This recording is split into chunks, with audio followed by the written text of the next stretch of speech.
What's going on?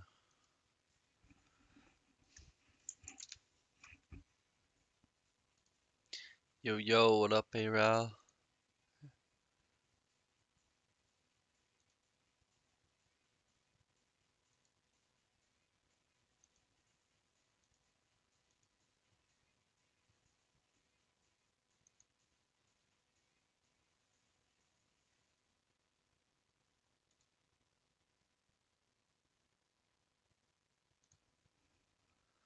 Yes, this is Futures. What's up?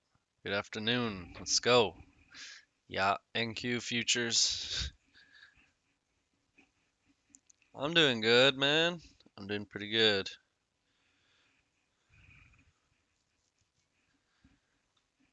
Thank you, thank you. Let's get it.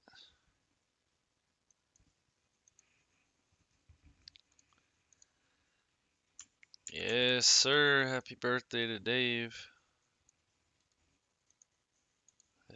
Not 100% sure. I think he turned 33. Could be wrong, though. Maybe.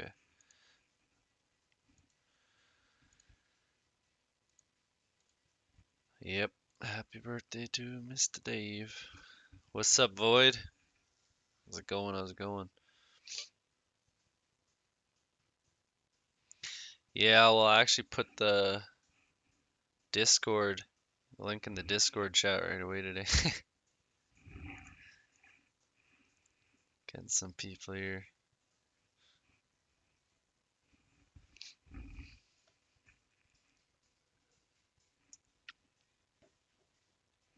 Hello, Llewellyn. Good to see you. One big idiot box, aren't we?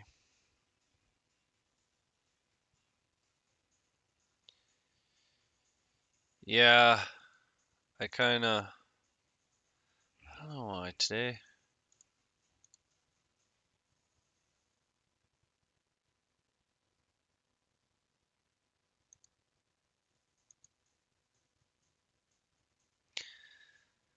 Just been thinking a lot more hard on how I want to trade,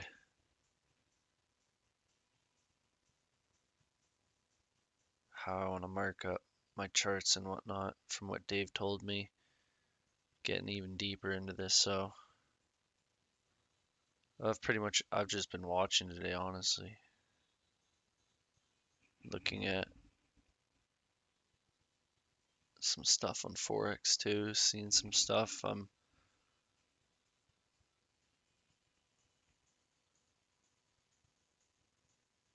definitely seeing that it's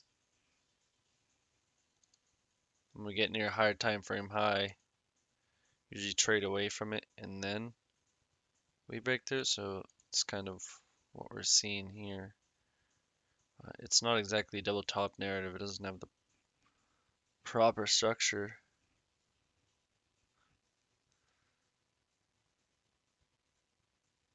You were up 300, now you're down 400. Oh, dang. Yeah.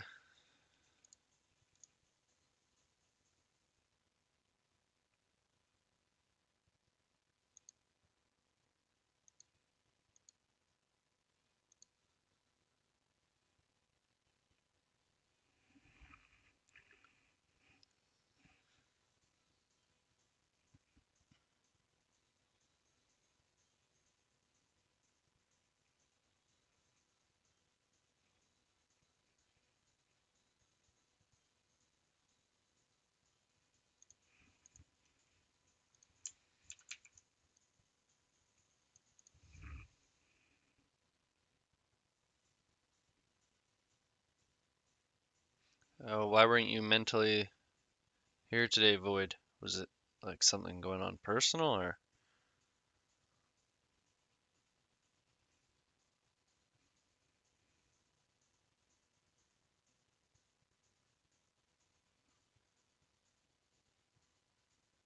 top of this range? Candlestick flip.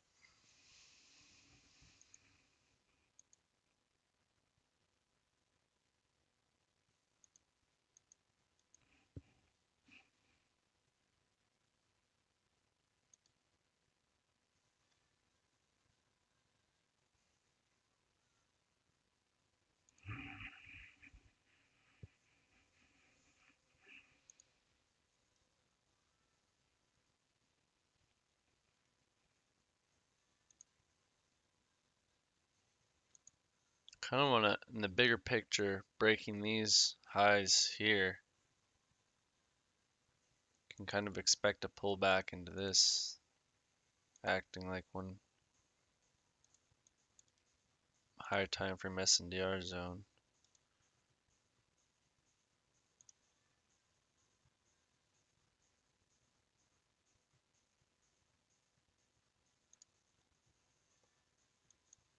It's just making those bottoms down there and pushing up.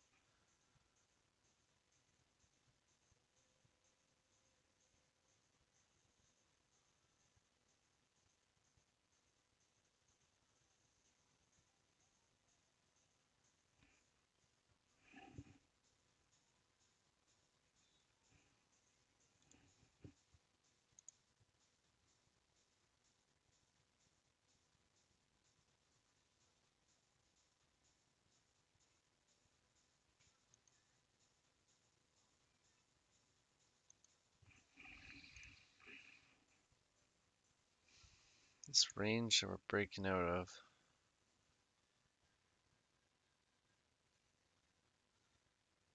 tapping into SNDR.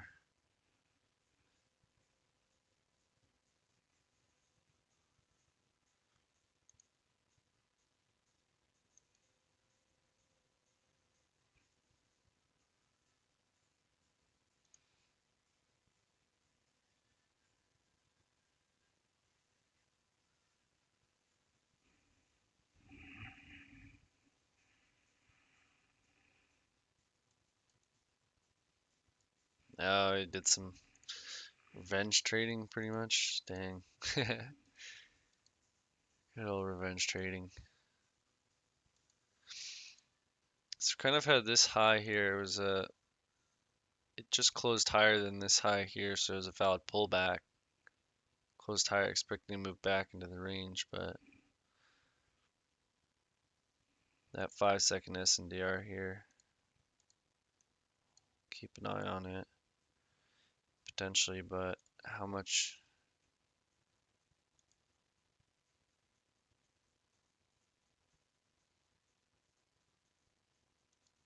It's at the 30% of the area it just moved from, so it's not like it's a real flip high. It's a valid high, but not a protected high because we didn't break the structure below here. If we broke below here, that would make that a strong high, but it was a weak high, expecting it to get ran. Now kind of just continuing down. Not exactly saying expect the lows to get broken and then tapped here, go lower, and then we get a flip somewhere in here. That's more so what I'm looking for. That would be the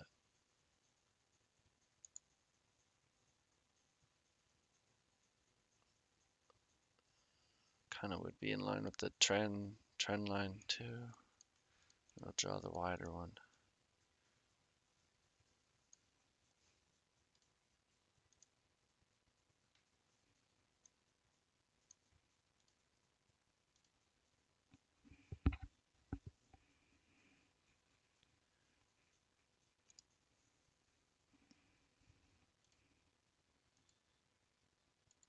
Well, in the grand scheme, we had kind of this bigger break, right? So with this break, it's just tapping this SNDR. We didn't get that higher SNDR from that first.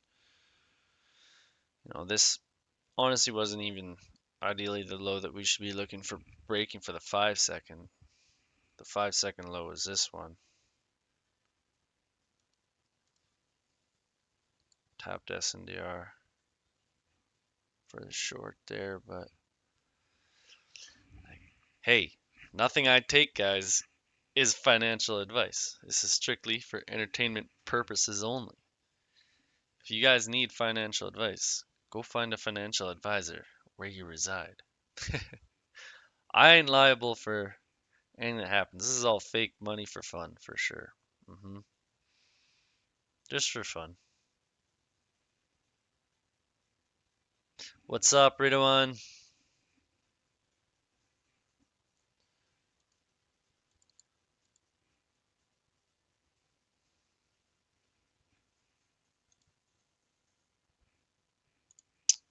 we're just at some,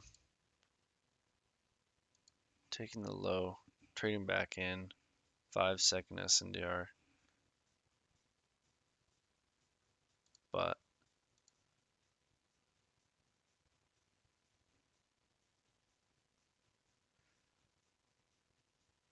yeah, I mean Pepe, I pop in Pepe's Discord here and there, but I can't, there's no way I can read everything because I just don't need to. I think AFOP's Discord is much more beneficial to read if you guys are going to read anything on a Discord talking about DTFX.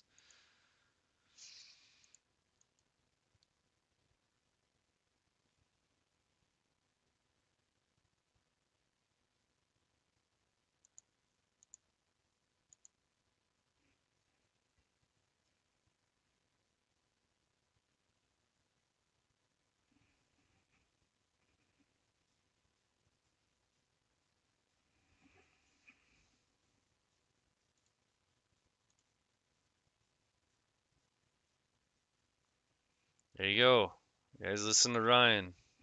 He probably took my advice, or he did. I saw him one of the 4. I said on stream, I can't remember how many people were watching, but I said I recommend everyone to go there, and 4 people joined it.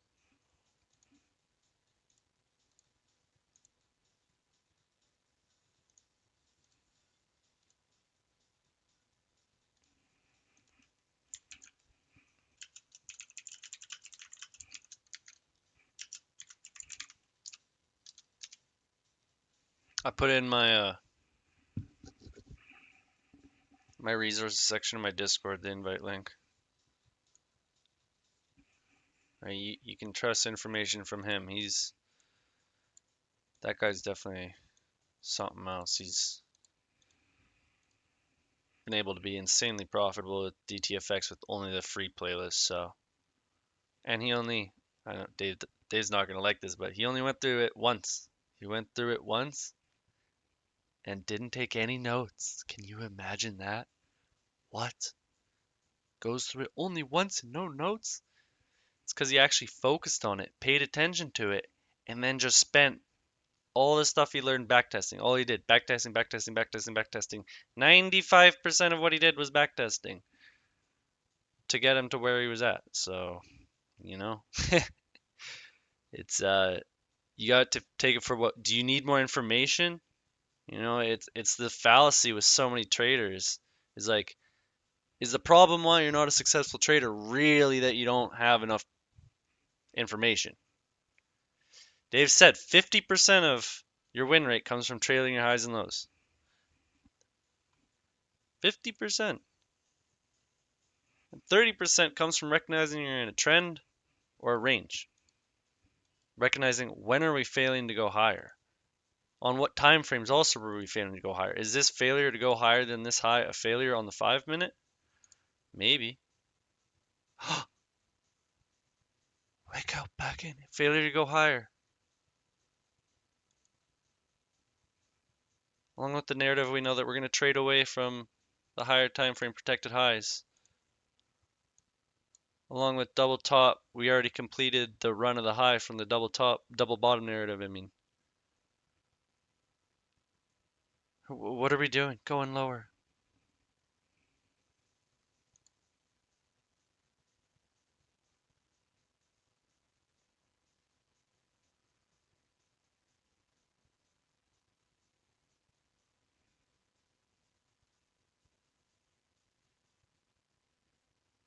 I'm not suggesting you guys take no notes and only watch it once also, by the way.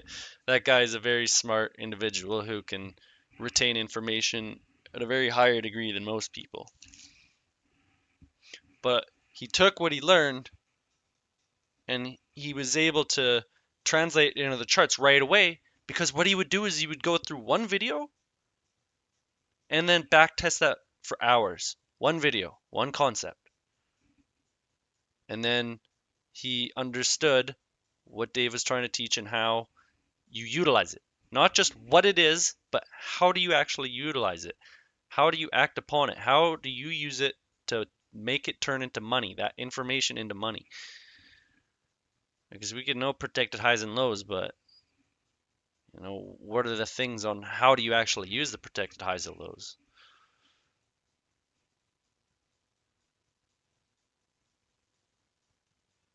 Right? There's multiple things. It's not just, oh, we look for them to break for a flip. It's more than that. All right, so we're getting this close below.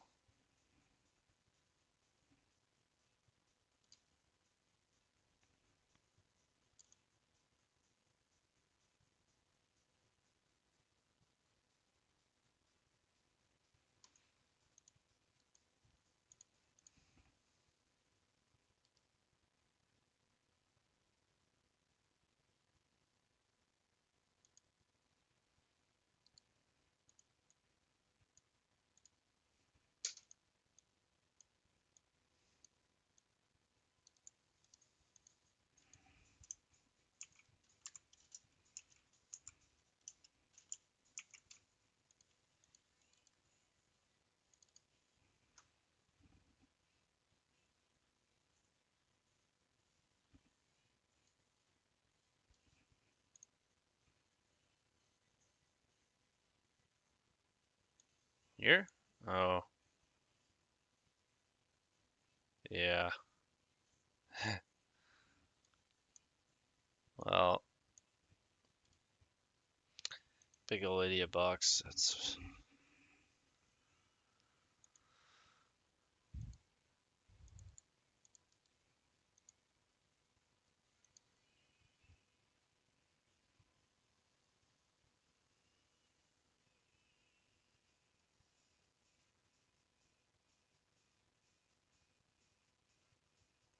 no retest of the area, really.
Candlestick flip on the 5-second.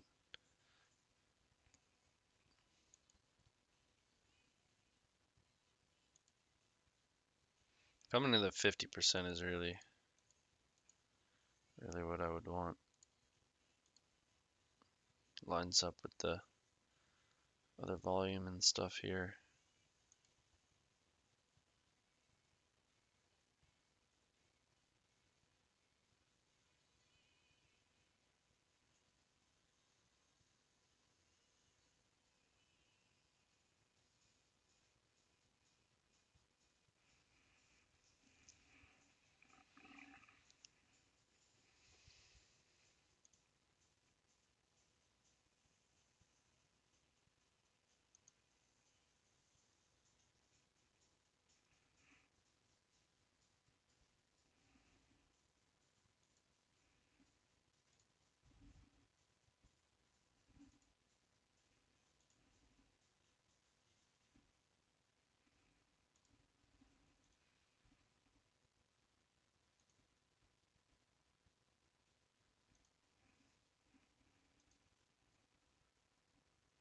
Yo, what's up, Ernest? How's it going?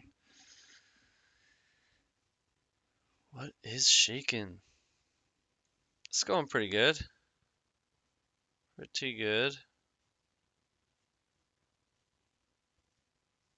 Dude, Ryan, I only take a few. I only take a few.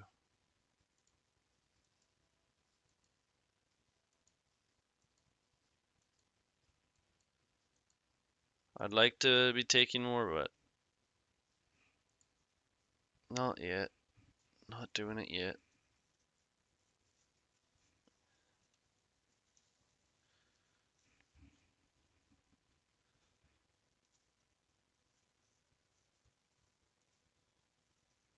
I mean, on my PA, that is. I mean, I'm doing some demo trading now on Asia, on Forex and whatnot. I take a bunch then, but there's been a lot of trades today. Like, I could have easily taken 5, 10 trades today.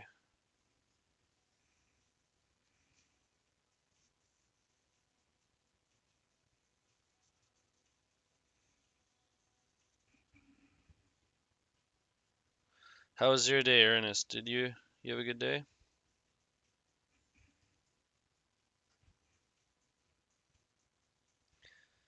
The Mr. E money. London, yeah, honestly, London real good.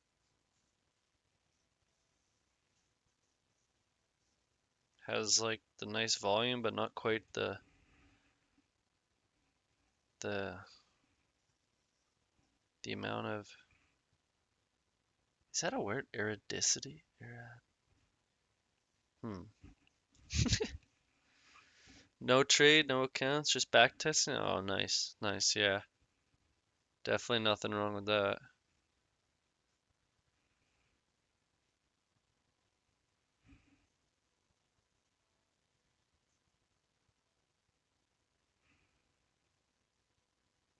Gold, you trade? Is that what you mainly trade during London? Gold?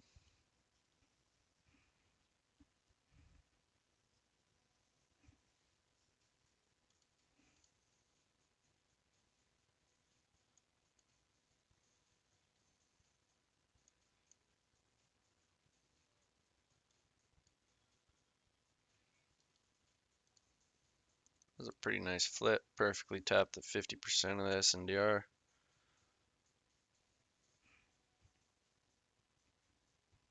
Yeah, go do that, Void. Definitely go do that. Alright, peace out, man. See ya.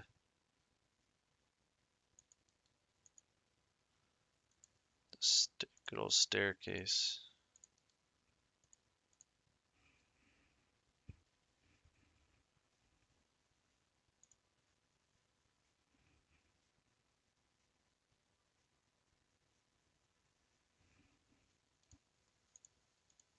Alright, tapping 30.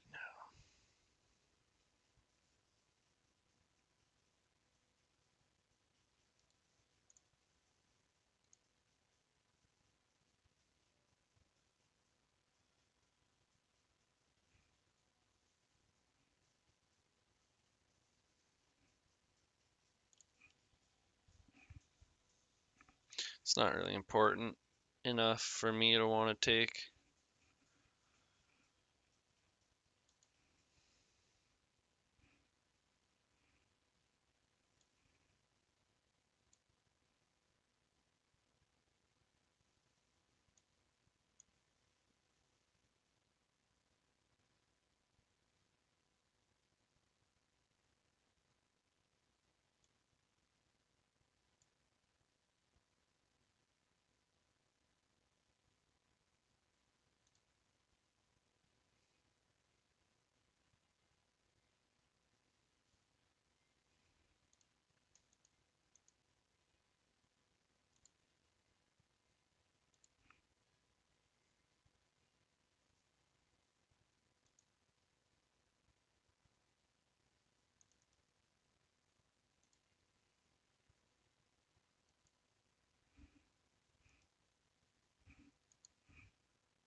Wonder if this, what kind of reaction we'll get out of this.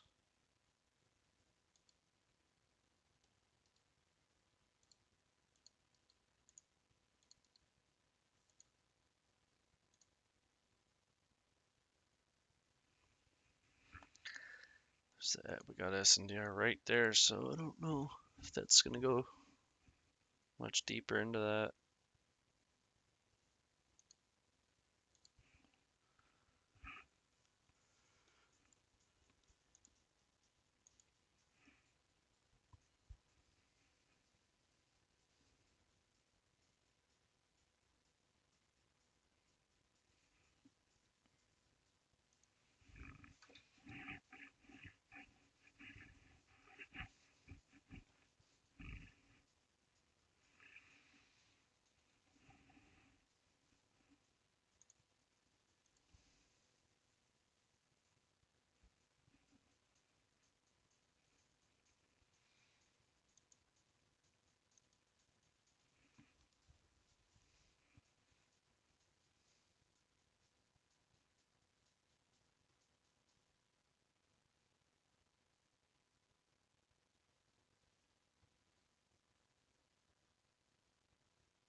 Like 3 more points.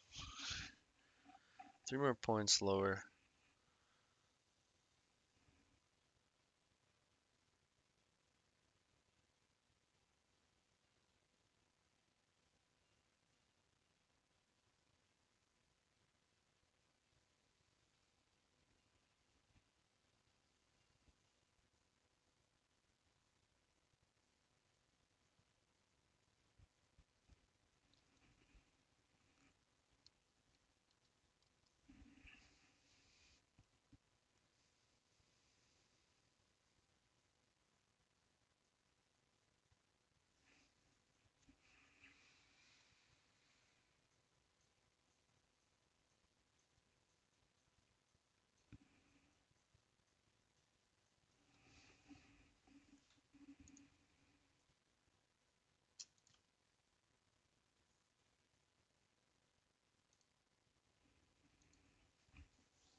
Well, it's not exactly setting up for some clean structure because this was no valid pullback, so this isn't a valid high that we would look for a flip, and then that's not much of a move back down. There's only been a couple pullbacks, so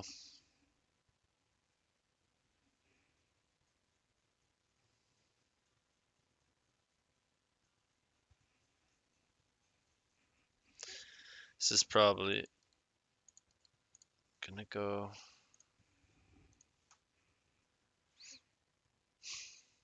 It's not that strong of a high, but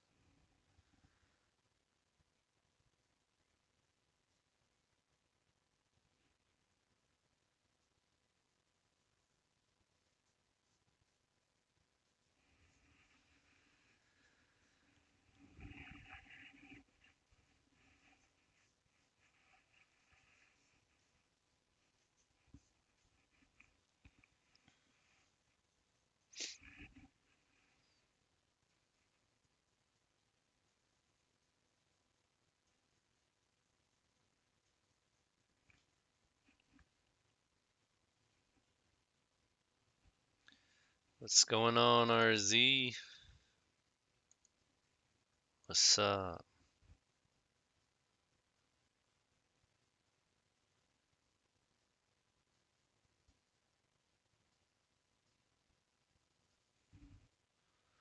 What is going on?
Maybe get a tap down here.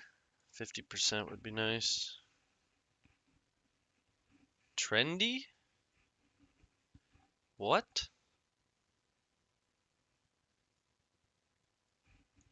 That's a trend? I say we're in just one big idiot box. I mean, there's some nice trends on 5 second.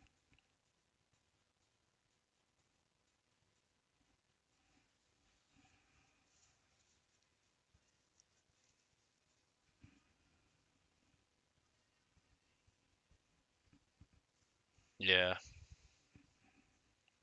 Presume pretty wrong, yeah. I don't know, it may seem like it, but it's a pretty choppy day, I'd say. Alright, market open and it shot down. Market open, shot down, and we've literally been in that five, like, well, six candle range.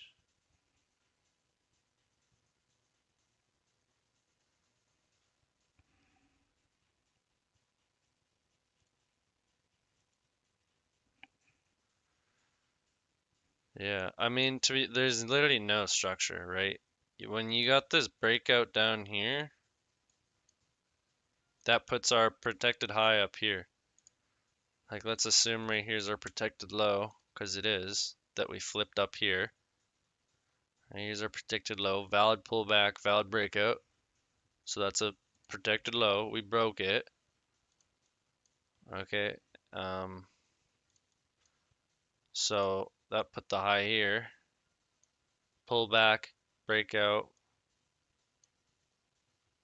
pullback, breakout, and then it got pushed up into here with this pullback breakout. So the high is literally there and not moving all day, right? Unless we do another valid breakout here, down here, or here. There's absolutely no valid 1 minute structure technically, like technically no zone.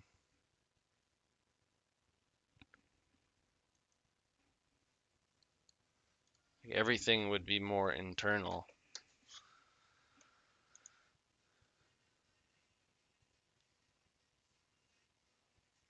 If you look at the tick, what's it at on the?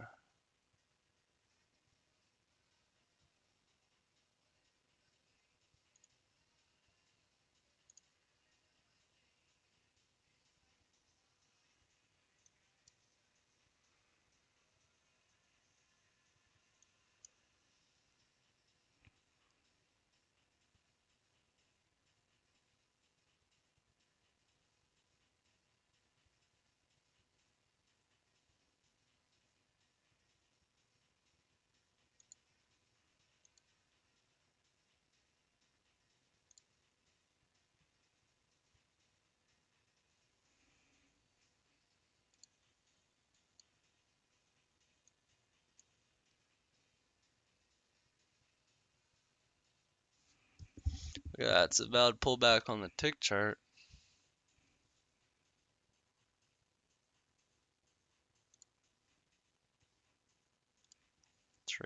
Trade out and back in. Previous candle.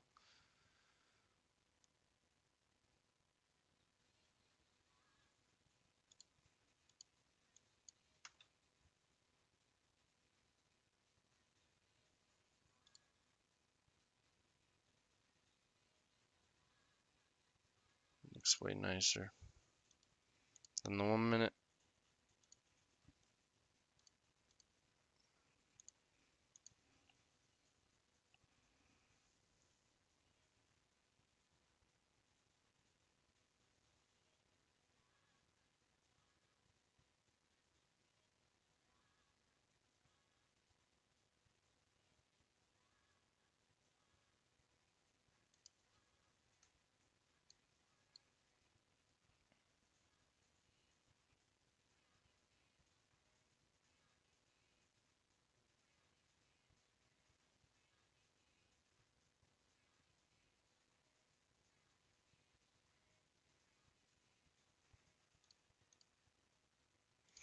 Damn, dude.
The timer?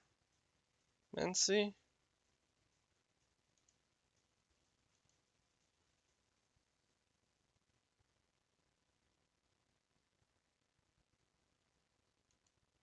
This is Zombie 9. Zombie 9 bar countdown. Part of the zombie pack.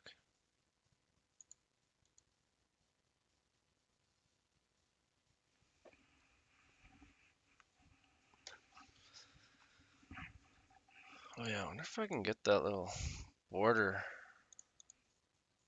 the same color as my bar. Yeah, now it matches even nicer.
SNDR, broke SNDR, took the low and previous candle, traded back in, flip.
It's free. Everything that Frosty does is free.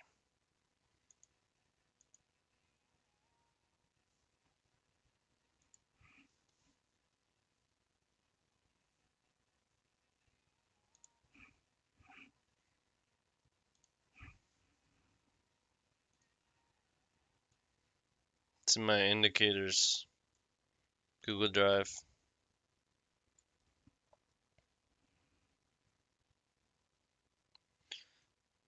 My backtesting video or my Discord, you can find the links.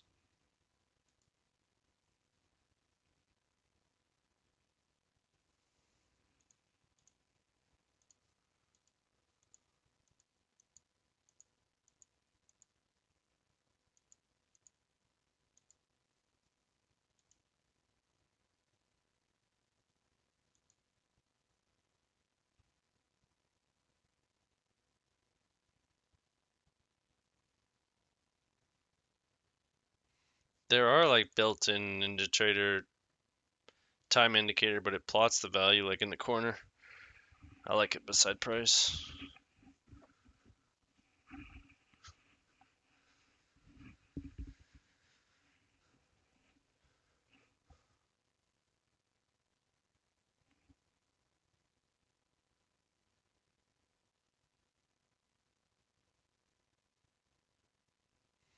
Llewellyn, I mean,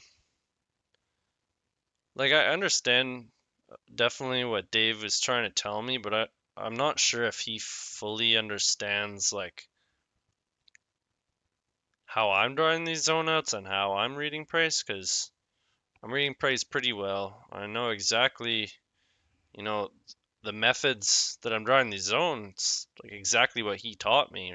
I'm just drawing out everything I see, and then when I see my rules within the zone, I act.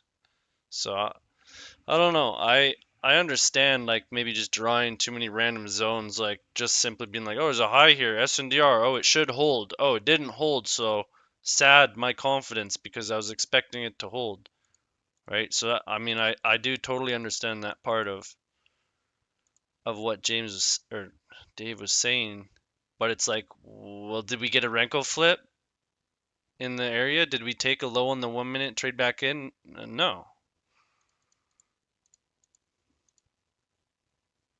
Maybe if we did here, if this candle traded like only wick down a bit, came back in, then we would got what we wanted on the 1 minute. And then if we popped above this high, trade back in, it would have been money right here. But it didn't happen. So who am I to say that, I'm not choosing zones and being like, this one is the one that should hold. I'm not saying price should do anything. And like, I don't know. Just some thoughts I have. Because I have heard Dave say he likes clean charts or he likes messy charts. Like he has been a bit controversial with that I found with what I've heard him say. So I think, it's just we got to take it upon ourselves to understand, understand the point behind everything he says and what's best for you. Like he said, trail my highs and lows, which I was doing, but I guess I wasn't drawing them out, so I guess he couldn't tell that I was doing that. But that's where I would draw the zones from, at least on the 1 minute, is they would all be from protected valid zones. But I don't know, I'm drawing highs and lows in here based off of pullback logic, not both, like not every one of these was a protected high or low, of course. Because in theory, there's one protected high or low, and we haven't touched it since 6:30 a.m. There's a protected high. So in theory, there's literally zero trailing high or lows if you're following full protected high or low theory. So I don't know, because it's definitely different levels of protecting your highs and lows.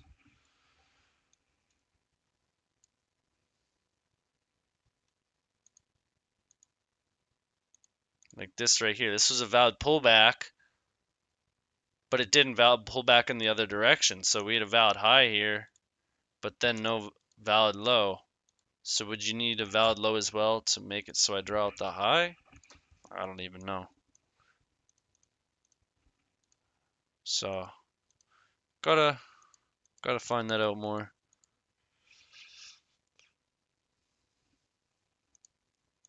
But being more methodological, I think it's just finding zones that more line up with the narrative. It's just, I think it's just simply telling me to try to pick my zones better, I guess. You know, even though I may miss some trades, he's telling me what's an easier way to find A plus apps. It might be easier for sure, definitely. It is. There's no arguing that. But like easy waiting here, I'm waiting for the easy zone. SNDR lines up, makes more sense to come down here, but we only got the 30 tap. But we got what I wanted to see. We are, SNDR lines up with the 30. We got the flip I want.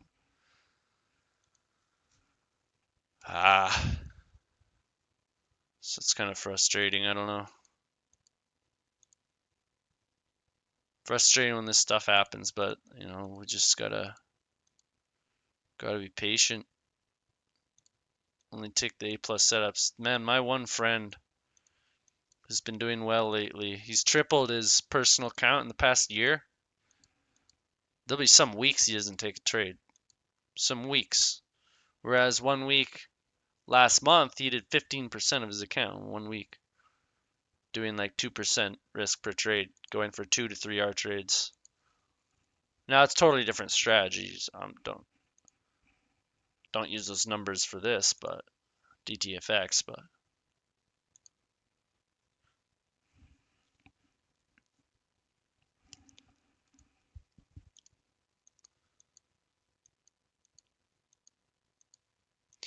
basically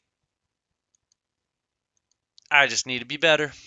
We all need to be better, of course, than who we were the previous day. 1% better every day is 37.78 times better in a year. 37.78 times better.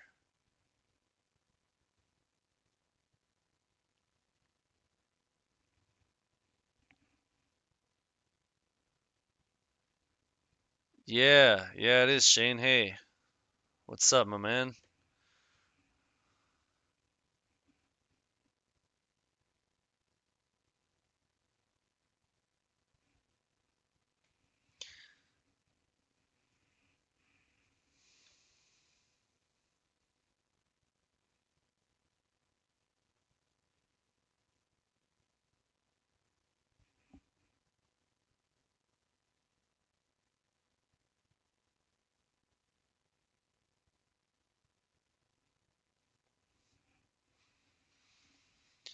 I mean, dude, the open. I know Dave says don't trade the open, but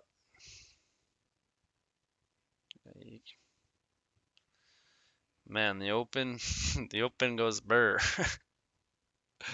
uh, it's like if you're staying safe, it's like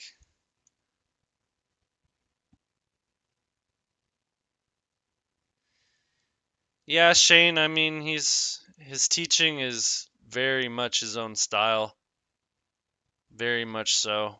It's not for everyone. That's, not everyone's for everyone, but he's not trying to accommodate for everyone. He wants the people that are his target market that he sees that are going to put the work in. He sees if you're the type of person who's going to put the work in, then he's trying to cater his education to those people, which is, kind of being a little bit harder on them. Like he comes in my stream, doesn't even says hi, just gives me straight up his advice and dips out. It's like not everyone can maybe take it, but of course he has 100% good intentions and he's literally giving me personal advice, which I really appreciate. But he could definitely be a bit softer with his wording to make people not feel bad about themselves. Like I'm not saying it for myself. I don't need that, but but he's not trying to act all nice for people. He's trying to wants people to understand that this ain't an easy game. So he's not spoon feeding, doing the easy route. He wants people to take the hard route. So he's purposely making it hard. Literally.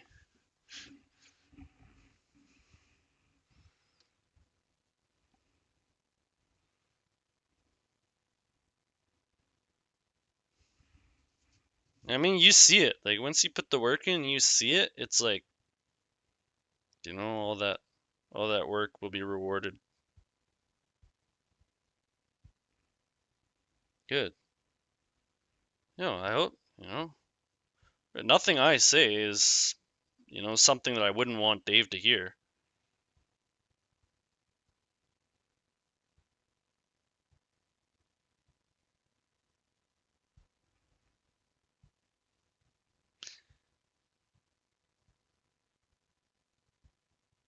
So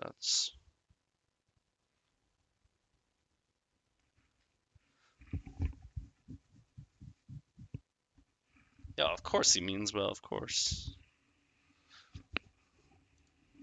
Yeah, I like it. I'm like that too.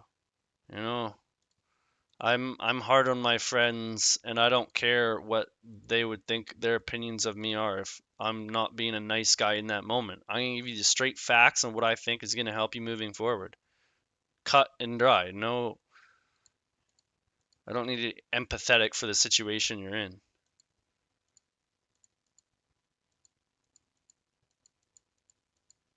Again, it's not for everyone. What's up, Andres? How's it going? Good to see you.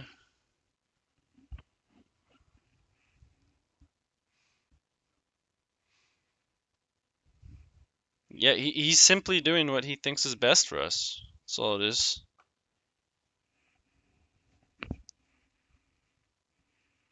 Tough motherly love. uh, it's because you know why? Because he went teaching because his brothers and sisters didn't want to learn this information. So he's literally teaching us in replacement of his brothers and sisters. So he's treating us literally like his brothers and sisters. I just thought of that now.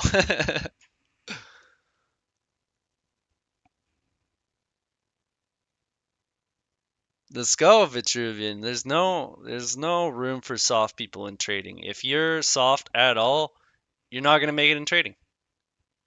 It's just it's is what it is.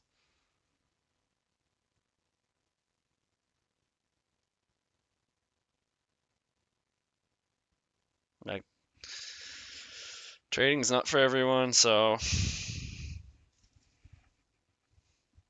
some people can't accept that either, that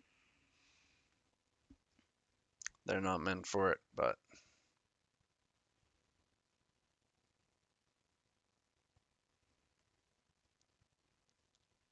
it's kind of tough. Like there are trades here, like range rule trades, like failing up here, potential shorts, failing down here, potential long, but nothing that's never going to be an A plus setup.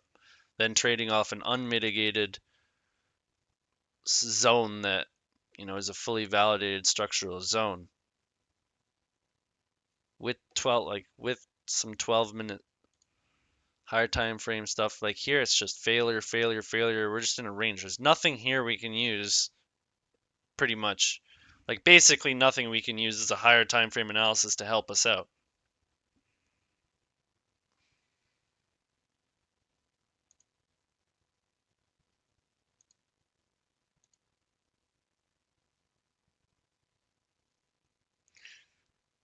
I'm gonna change this to kind of like looking at the 5-minute.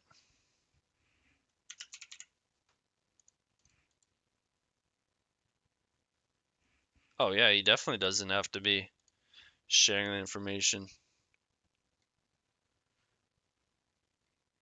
Yeah, you're right, Anders. It's a zombie pack. Zombie pack 9 indicators. You can, yeah.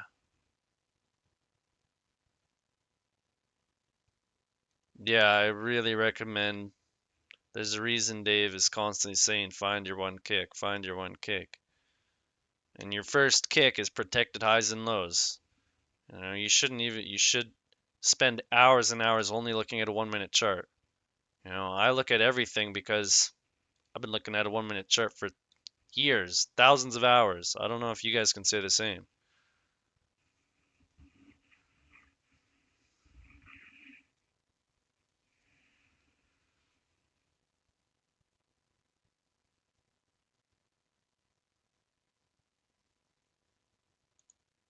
So yeah, day like today is definitely one that you got to understand where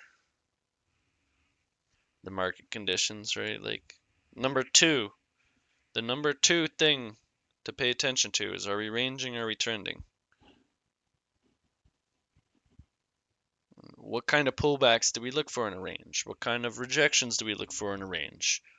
Right? They're all gonna look different. So you have to see how they all look and how they all perform differently in different ranges, in different conditions.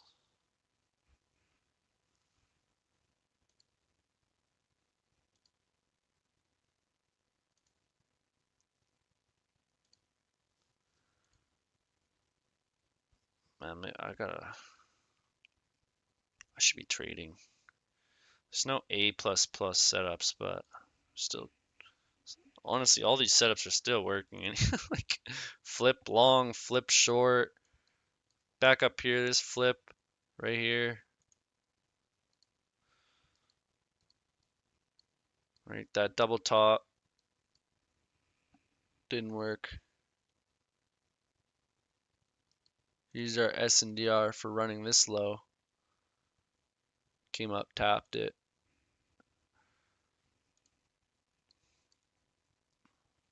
Right, this middle here, flip.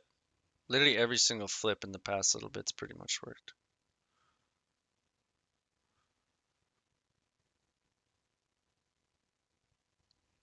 So you add proper flips, proper protected highs, lows, SNDR, range rules, narrative.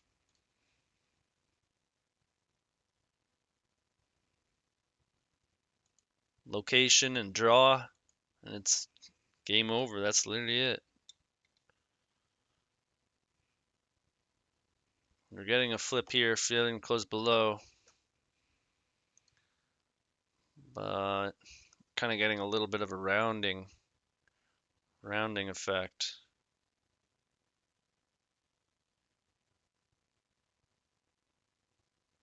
Didn't trade the previous candle either, like this one, this one, this one, and this one, right? It's you guys know I like to trade out. Well, it's a pattern that Dave taught us. We like to trade out from the previous candle. You got cooked? Well, I guess I recognize that people are getting cooked, and I literally don't even trade. I took one. I sized down because I didn't like it, and I took 2-point loss on one micro. It's my trade for the day.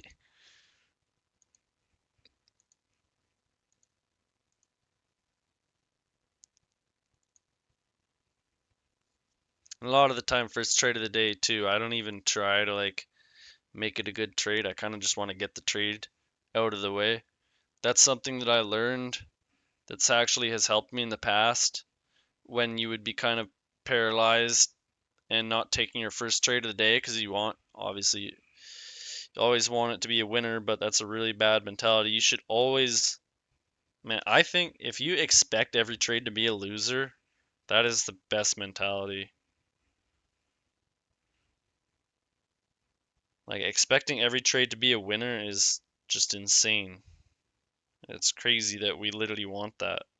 And I think even with Dave's system, it's even more enforced in our psychology because he's always talking about how every day is a profitable day. Profitable day makes us almost think that every trade should be a profitable trade, but certainly not the case. Of course, this flip would have worked. Of course, honestly, some like really range days like this where they have nice movement are actually really nice. I think to trade. They're actually pretty much live every day. Yeah, I mean, I'm saying I'm going live every day, but I don't know. I may experiment with not going live sometime this week. I don't know. But I said I'll go live every day this week, so we'll see how it goes. But scheduled right now is, yeah, every day, 1 p.m. to 4 p.m. Eastern time.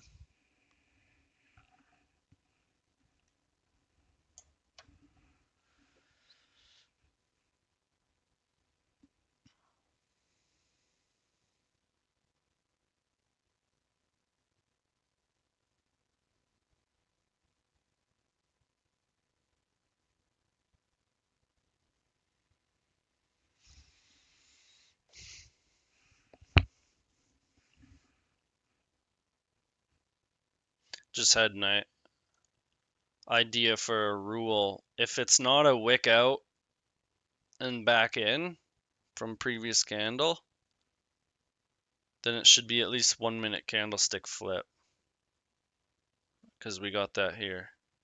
We got a 1 minute candlestick flip. And that would have been perfect in line with how we trade money. Yeah.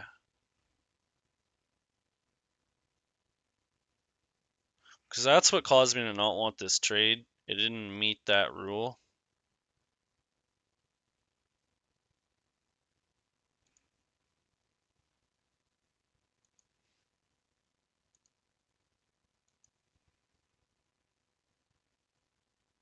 I don't. I just simply first exposure to Renkos was a Renkos, and I've simply just not changed.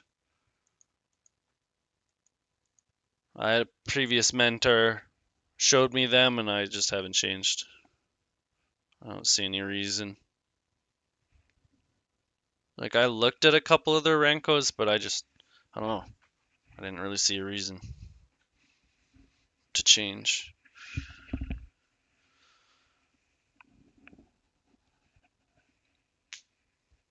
Like I don't even know. Like I can't even tell you the difference from Ninja Renko. I really don't know.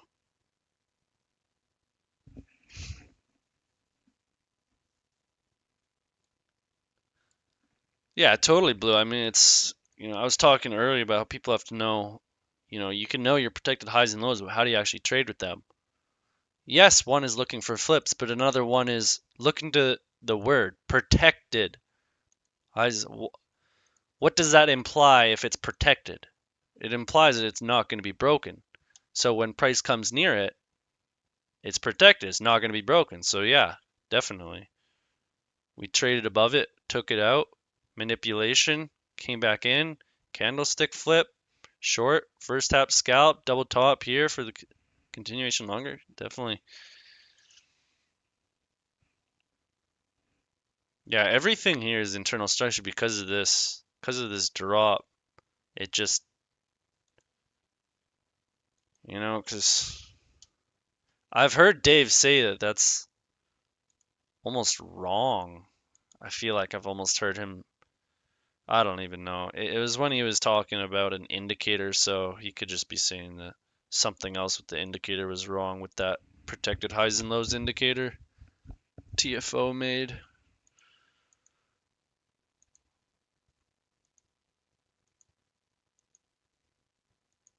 It's decent, but there's definitely, it's not perfect. Actually, I need to talk with him. Something we need to update.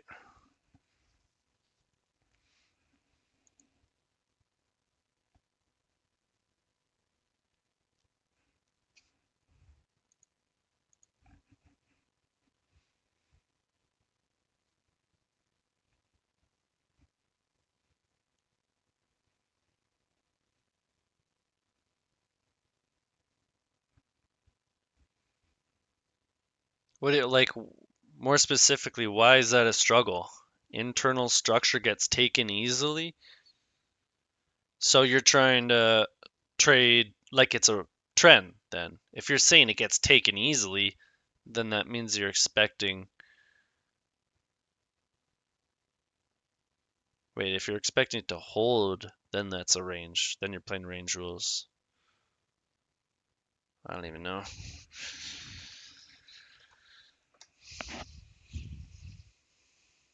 Right, yeah. Yeah. It's just the main thing there is just location. That's the main thing with figuring out if we're in a range and we're in a trend, it's understanding what does low mean in a range versus what does low mean in a trend. It's different.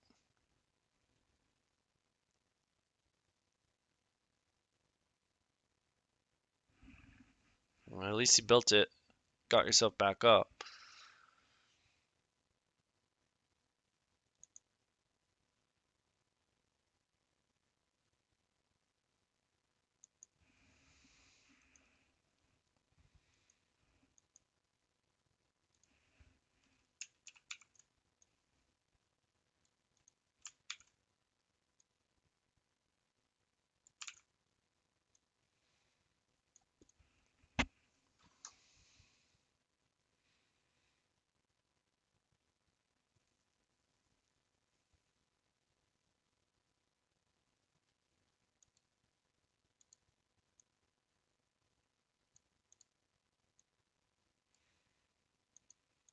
I don't know if you've seen my video, the process of finding setups video on YouTube, but there's a section I talked a bit about that when I did the example with the channel and the range.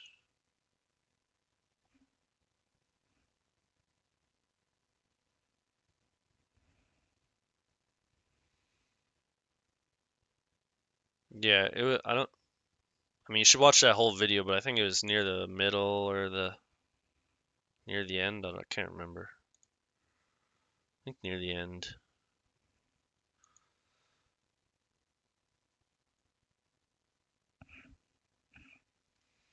Failure lower. Candlestick.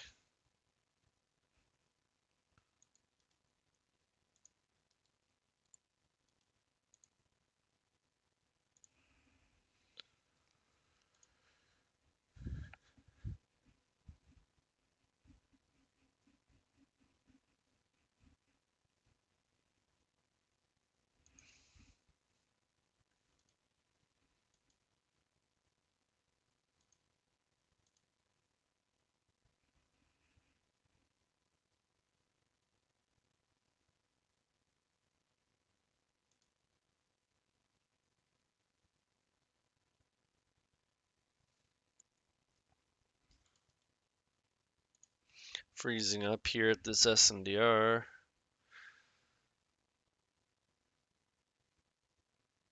It's kind of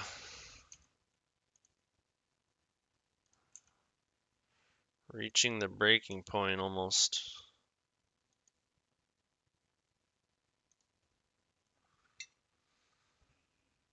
Gonna wait out. Another thing you guys want to recognize with these patterns is try not you don't want to get caught in the patterns. You don't want to be trading against it. And then when it does get tight like this, you want to wait, right? There was room, there was space for trades here, here, here, potentially down to here. But now trading back up to here, you can see what happened. It's just chopped up, not much space.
Yeah, like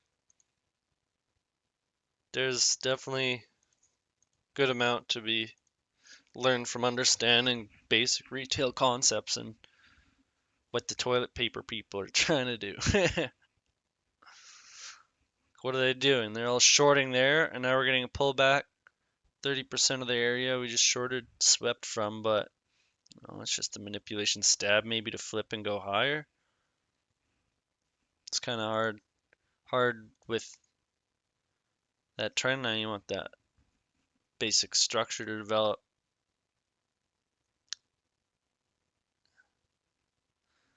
Haven't really had that.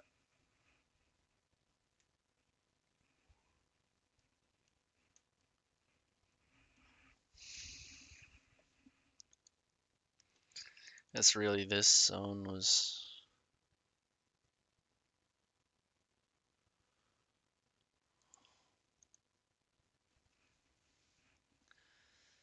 Does it go in A? A?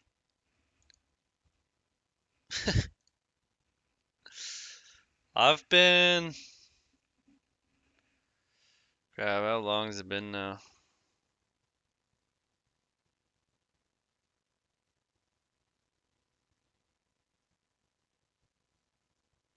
I don't know, but July 25th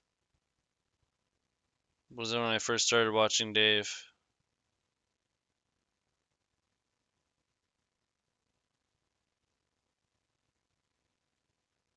July 25th last year. I took one tiny little trade, one micro 2 point loss. Honestly, it was more so just to get my first trades out of the day. That's something that I do. Is to literally just click the button once. And I do it on one micro. Small stop loss trade. If I'm right, cool. If not, wow, I lost $4. What a painful experience.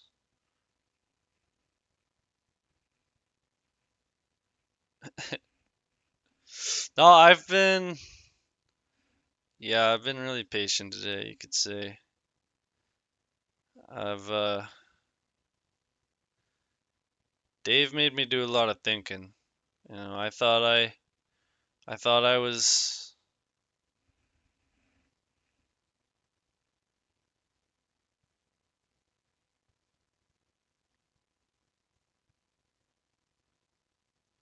I don't know. I thought I was doing it exactly how I should, but Dave just made me reevaluate a little bit. If I gotta change anything up, what I gotta be doing more specifically.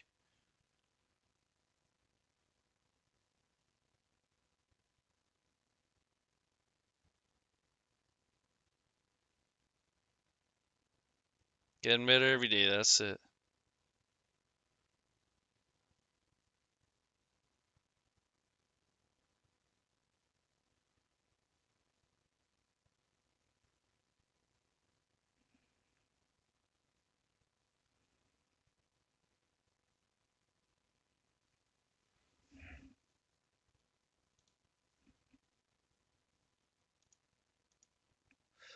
Cause like I don't know, Dave,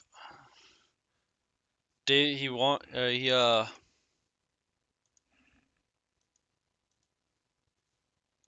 I trying to say.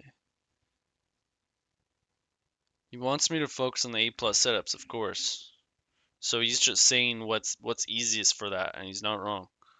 Not wrong at all.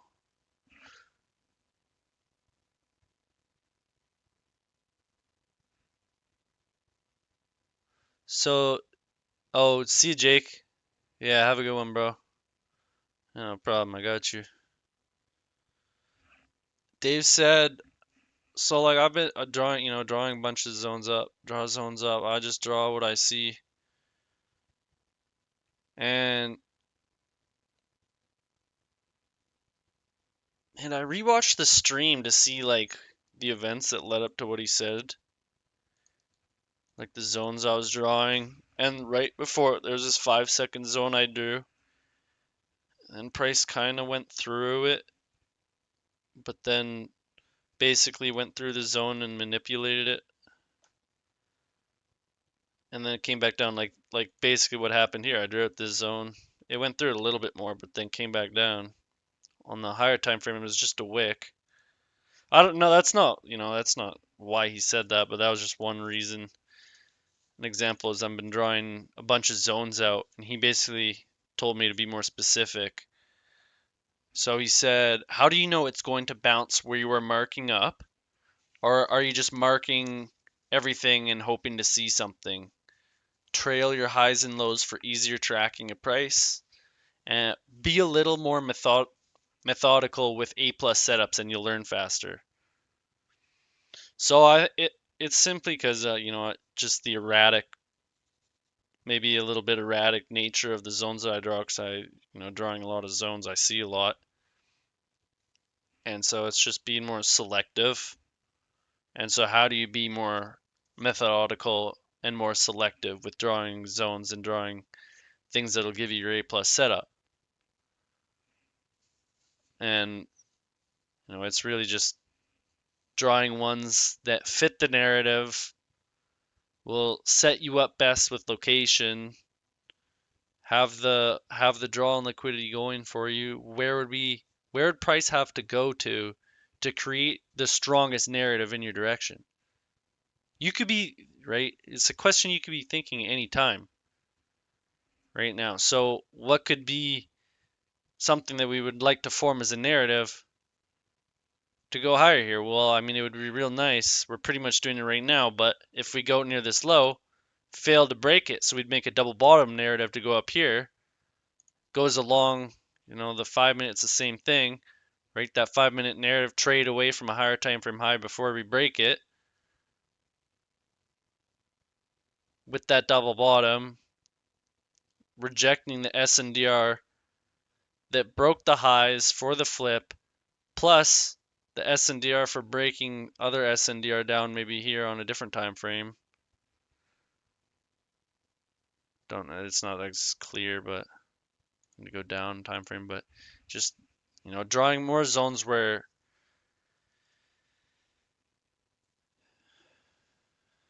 it's just more clear, I guess, an easier A plus setup. It can hurt. So basically, he was saying like marking everything up and hoping to see something can hurt your confidence by doing that,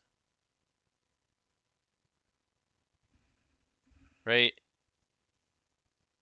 Which can, because I'd be drawing a zone up and I see it broken and I'm like, oh, I wish that hold. Now I don't trust the zones that I'm drawing up because the zone I just drew up broke. So it's having an intention. It made me think of that there's an intention that you need to place behind every zone that you draw. Why are you drawing this zone? Is it because it's the zone you're looking for an entry off of? Or are you looking for it to be broken for you to create, your SNDR zone that broke that zone, broke that SNDR zone. Like right here, we had this zone, it respected, so that kind of proves that this was a nice valid zone. Broke through it. When we broke through that zone, it's the last down closed candle we got here. So was this a zone that I'm looking to short from again? No, because it's an unmitigated, or it's already mitigated. But because we broke it, it facilitated a new zone creation, breaking highs and breaking that zone, right? Breaking trend line highs too. And then with the pullback, that SNDR lines up with the 30% of that swing down, the protected high flip on the 5-second, right? So there's the reason for this zone wasn't to short here because we're looking for a flip for that because we're coming off that double bottom narrative, right? We're not looking to short.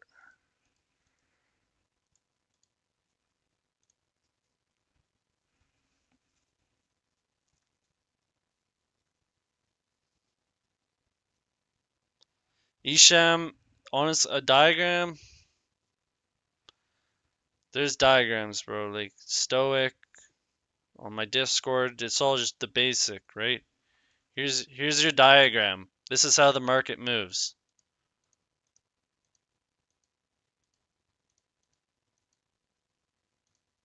This is this is how the market moves.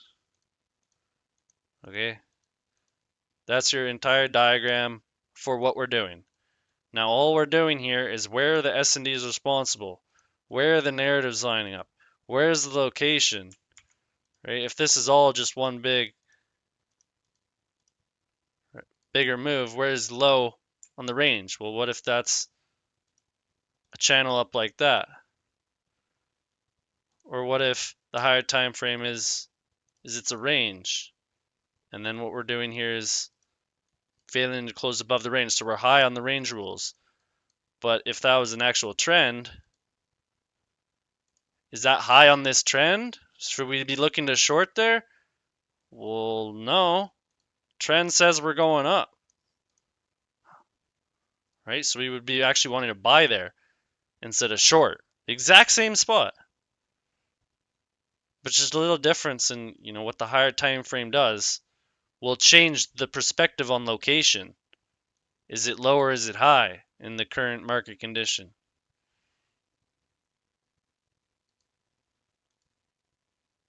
So that's the dichotomy of range versus trend and the dichotomy of figuring all this out, right? So what is SNDR that broke SNDR? We're looking for that little SNDR here, and then presumably you have your SNDR here, right? So zooming that more in,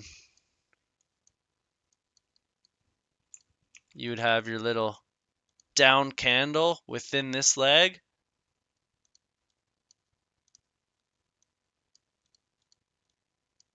Your little down candle, and then right here would the last up candle before it pushed through that. So what do you do on the flip is you get the market structure flip and the SNDR flip. That's where order flow is in your direction. Take that rejection down.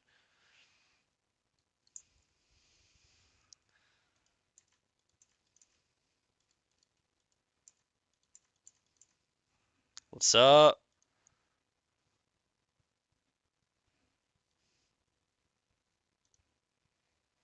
How's it going? Spot. Is that your initials, JP?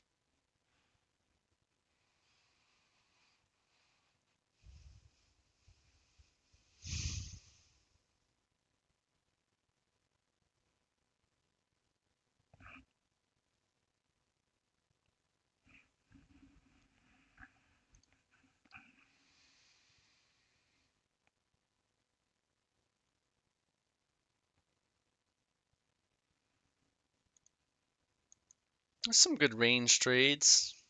I haven't taken anything though. I've been just observing, just chilling. had this one trade. Come on. This one Euro USD demo trade.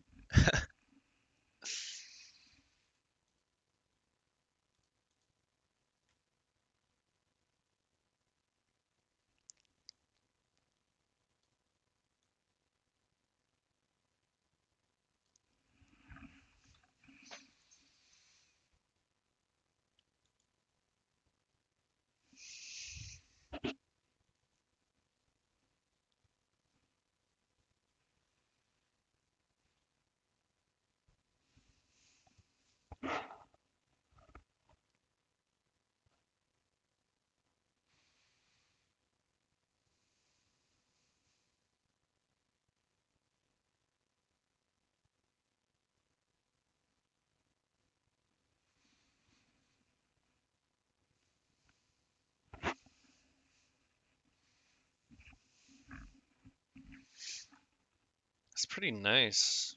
Like, look how clean Forex is while Nas is just doing doo-doo.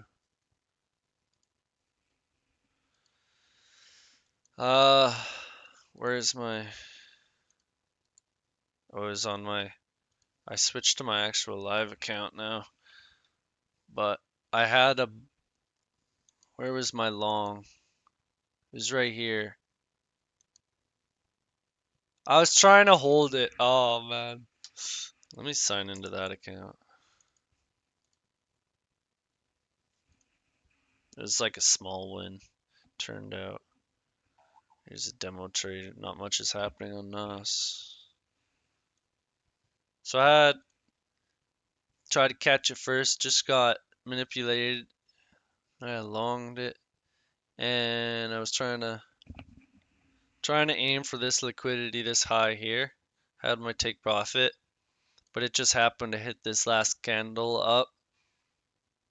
You can see it blue boxes around that last green up candle, and we just tapped and sent it.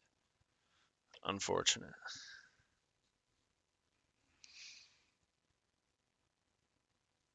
But I scaled into it.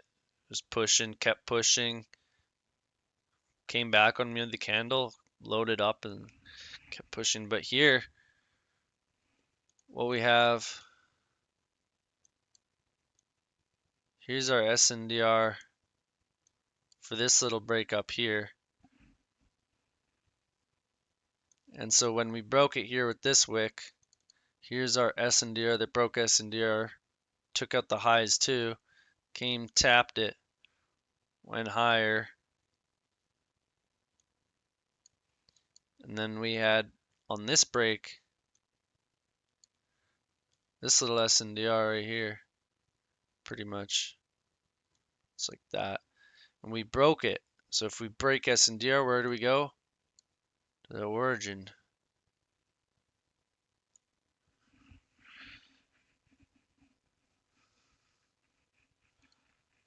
So some clean market structure.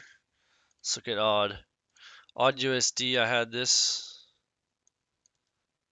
one little, it's a little test.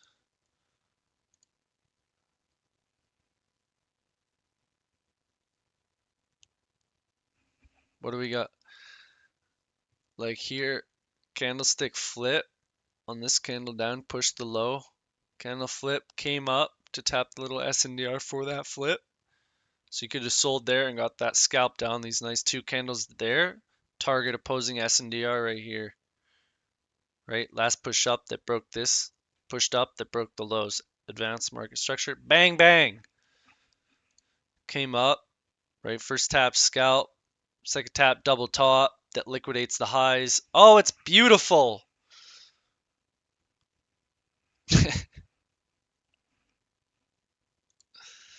What do we got on UJ?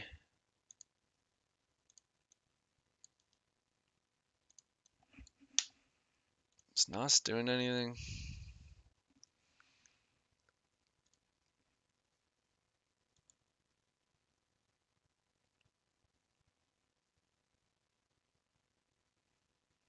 Yep, of course, man. There's the answers are right in front of you always with this system too. That's what I really like is if you have a losing trade, there's always a reason.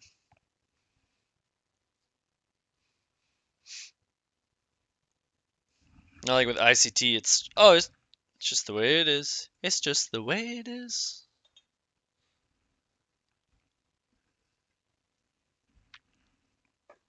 Obviously, that's not to say you're not going to have losing trades, because Dave went 4-1 today on stream.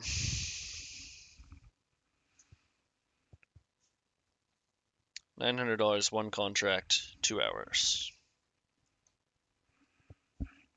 Bingo bango.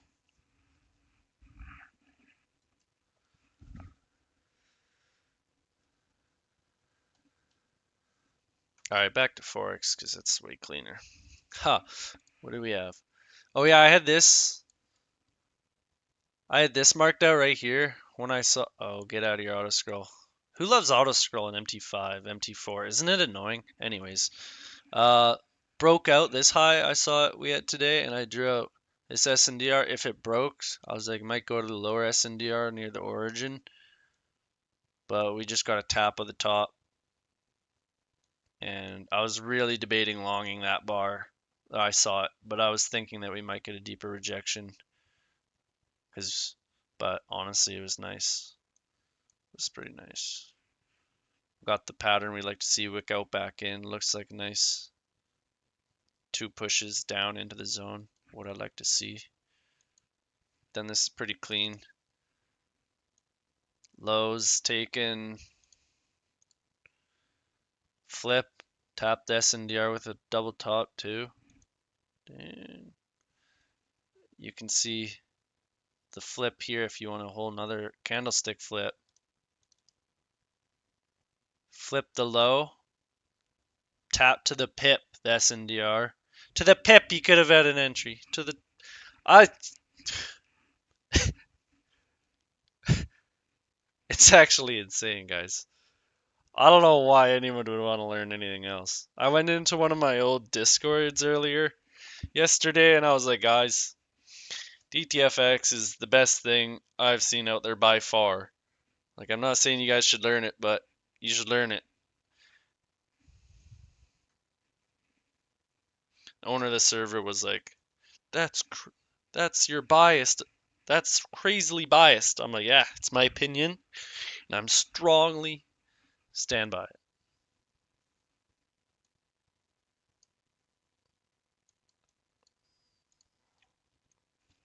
Crazy.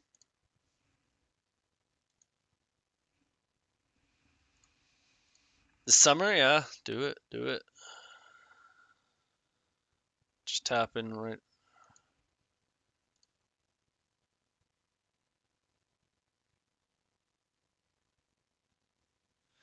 That was definitely potential long. Took structure, tapped S&DR. He just was too late though.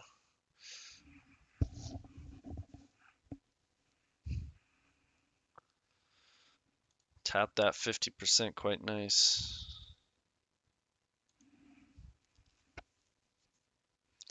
All right, see you, Llewellyn. Thanks for tuning in. Have a good one. Might come back though. Ticked above, but it's failing. Weak low. So we might take this low, fail close, trade back up for a second tap, but then it might want to double bottom or even come to the origin.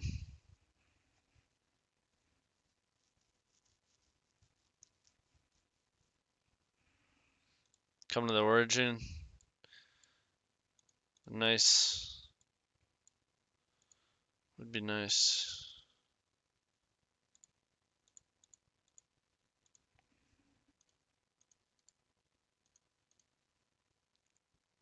Yeah, it's a guy who's taken DTFX Dave's videos and have been incredibly profitable with only the free masterclass, and he was a full-time ICT trader, very profitable one at that, and he learned DTFX just for fun. just because he likes trading and learning new things, and he backtested it and found out that it's way better than ICT, so he went DTFX only. And he does crazy well. Like 90% win rate. Also, he's cold. He's cold. I'd love if anyone is Spanish, you guys need to talk to him. I'm not gonna say anything more. Do your research. Talk to him if you guys are Spanish.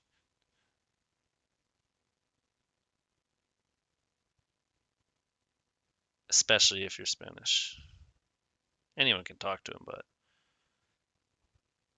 hey, he might give you personal mentorship. I don't wanna overload him. Maybe I shouldn't have said that. Oh well. Oh well. It's up to him to.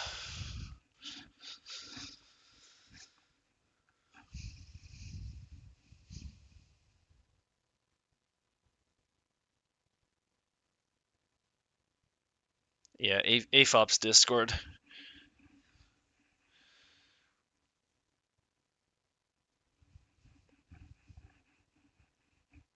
Man, okay, I need to just be executing upon.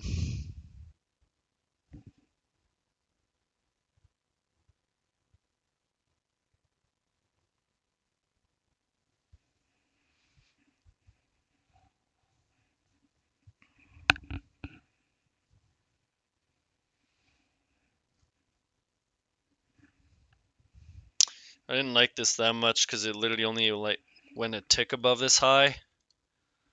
So to consider this an SNDR that's gonna hold is not as great. You definitely would have wanted to close higher on the 1 minute or 5 second, if if not at least some displacement. You know, you can almost assume there's going to be some closes if you get displacement.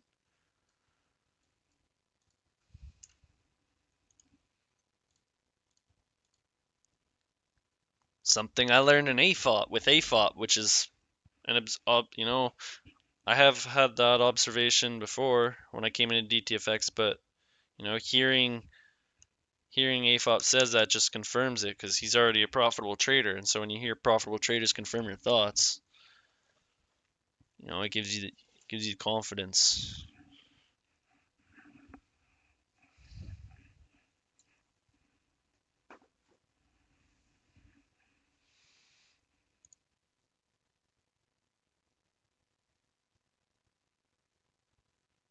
Pretty well. I've been reading price pretty well though, but I just haven't been taking trades all good.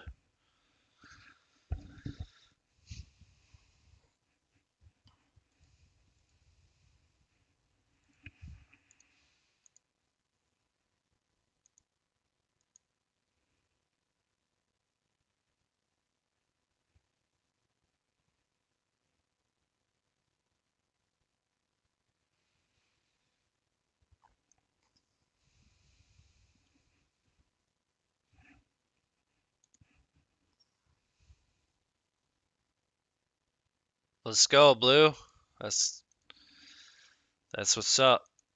I mean, you're especially since you're in demo, man. I wouldn't even worry about the results at all. It's just how is the move going? Are you in the move that you should be in? And are you learning? Yeah, it's only I'm trading a freaking PA and I'm not even worried about money at all. Yep. Better than Stoic? Nah, dude, we're trying to be better. Better than walk it like I talk it.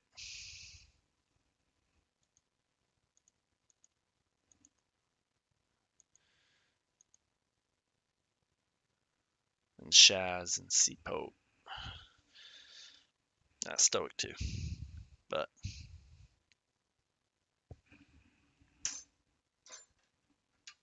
what's up, Joe? How's it going? Thanks for stopping in.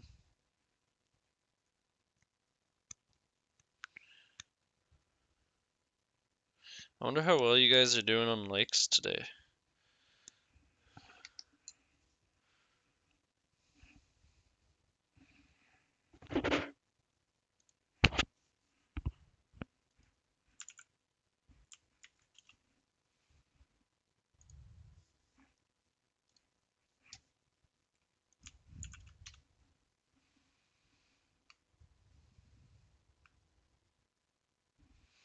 Yeah, blue, it's dangerous.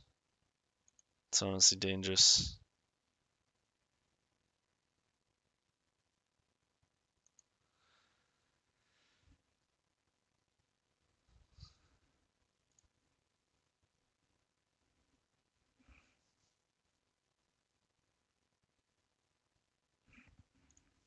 Whoa.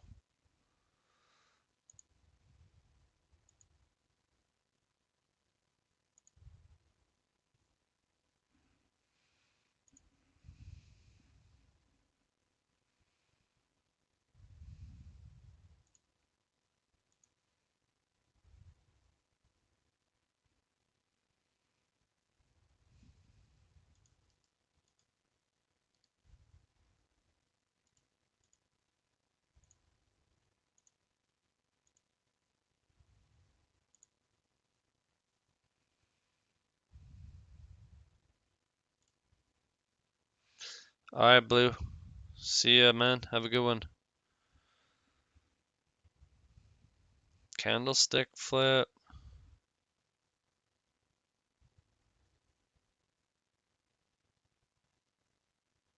Near the top of the S&DR,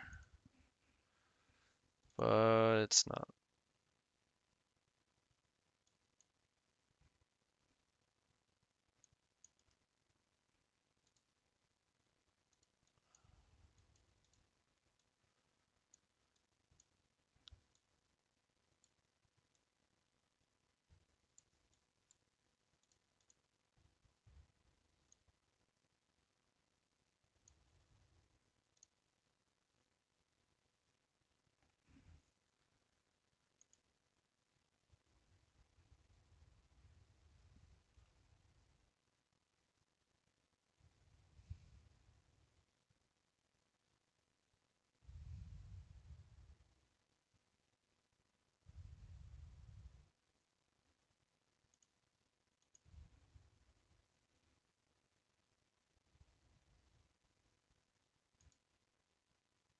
Honestly, I've noticed this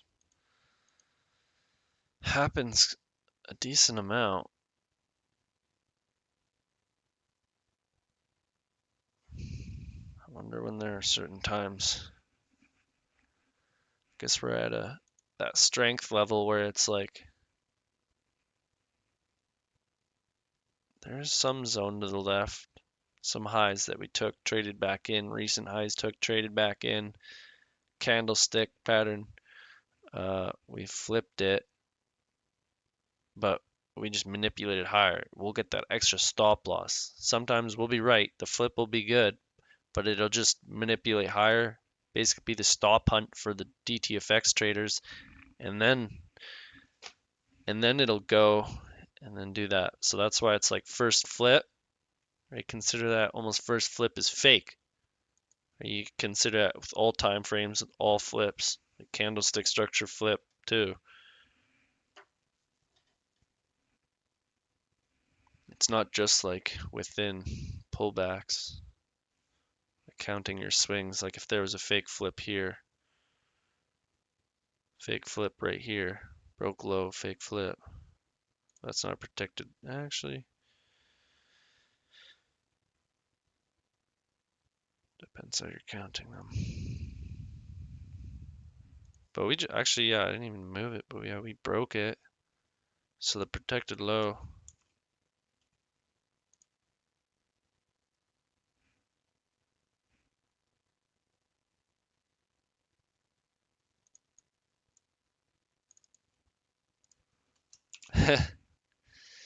Yeah, there's a reason why I say what I say. Is this straight, this line? Yeah.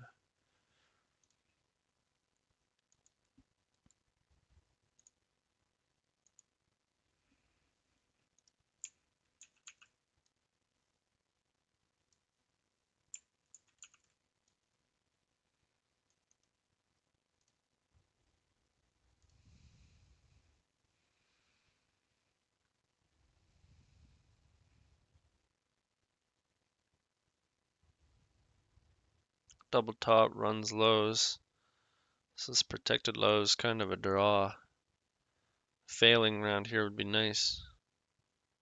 Nice to long it back up, but we don't really have a unmitigated SNDR. We're kind of rejecting that right now.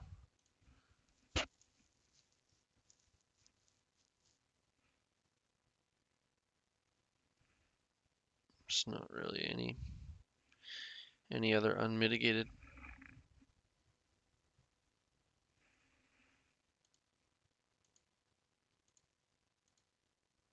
Trying to pay attention more to SNDRs that are completely unmitigated, like not even a tick return to it.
Dang, was wanting it to come back to here, not the top one.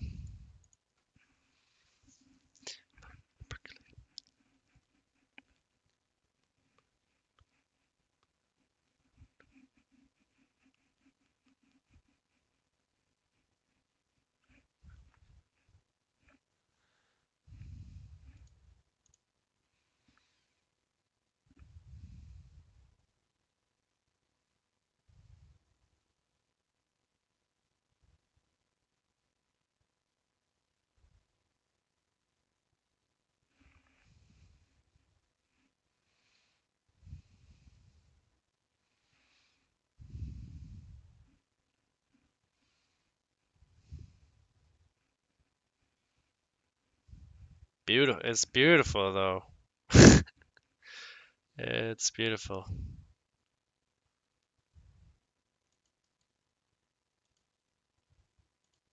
No 8+ location, unfortunately.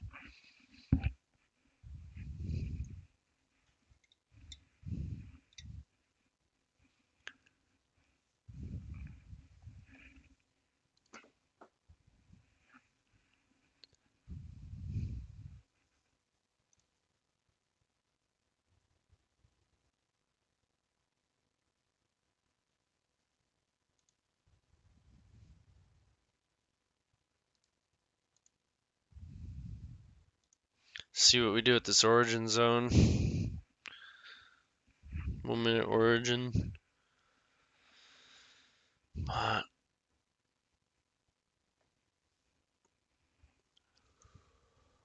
This double bottom narrative completed. This double bottom narrative still has one potential high to get ran, but we only want the first one to get ran to consider shorting. We can still definitely look to short this.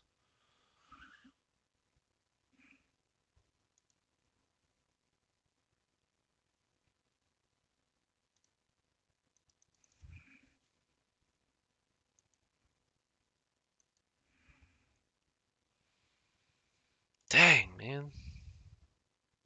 Couldn't give me the one more tick or two.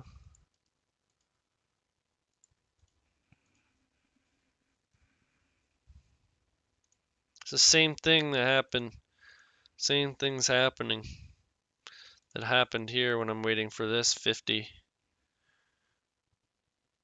Psh, psh, psh. I honestly like.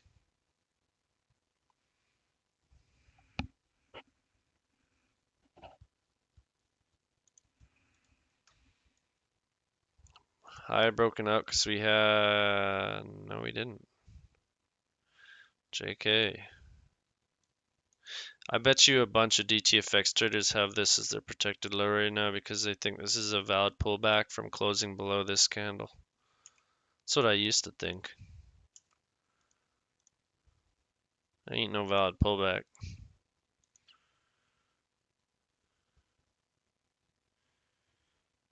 And then here's where it's kind of confusing because technically we would need to close above here.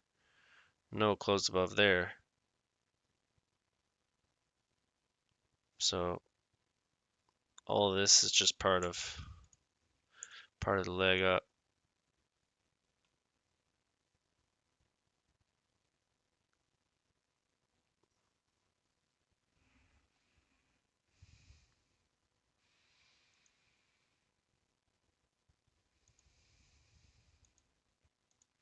Like, we're not even looking. Candlestick flip at our zone.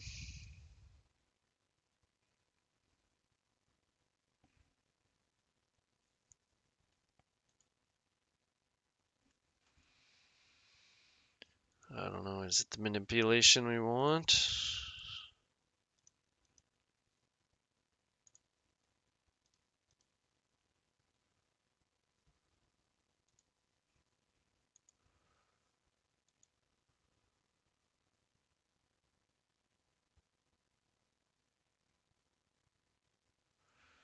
I wasn't convinced.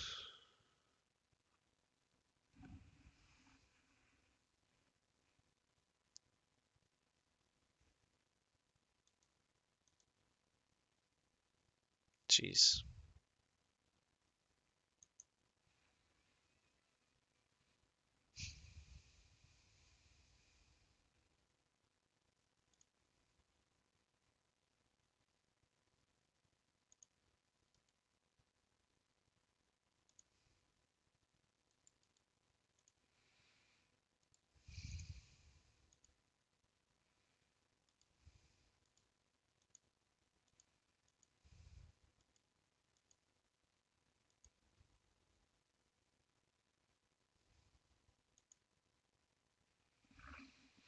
Bros, imagine if I got that buy. Oh.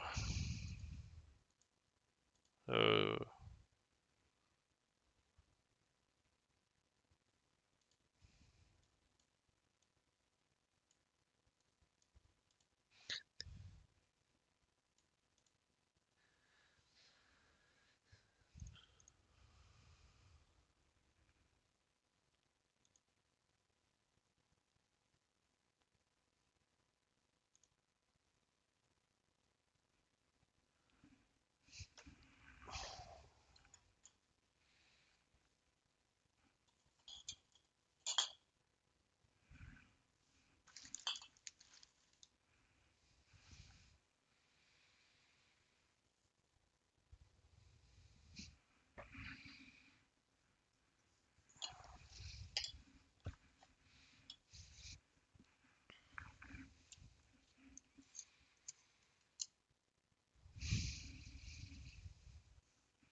Oh, we didn't get the close below.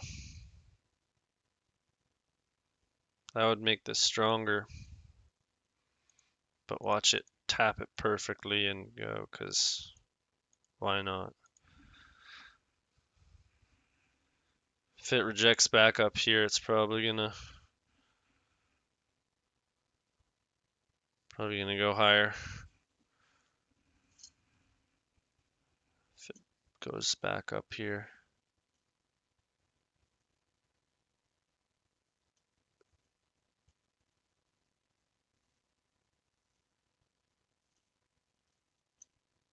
I went higher on NQ.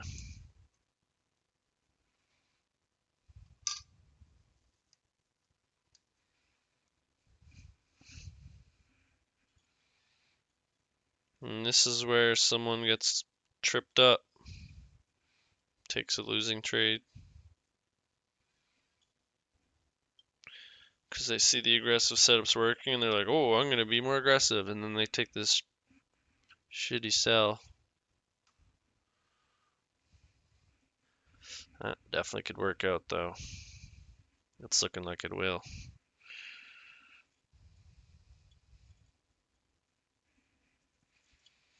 It's just not, I don't like it because like there is a zone here to the left. Right, we can consider we've had a fake flip lower. We're definitely on, enough pullbacks up to consider that there may be a reversal.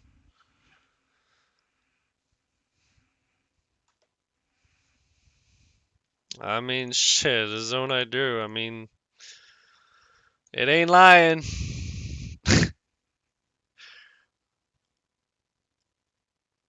I need to, yeah.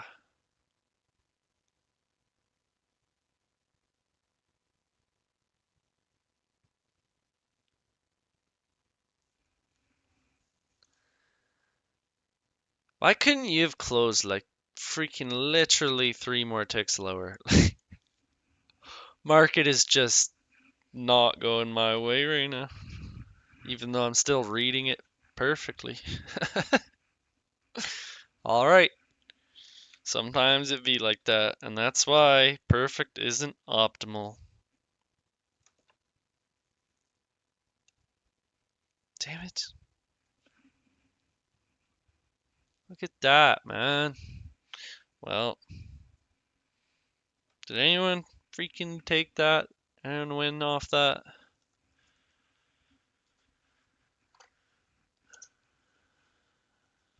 It's pretty dang easy, honestly. Yeah.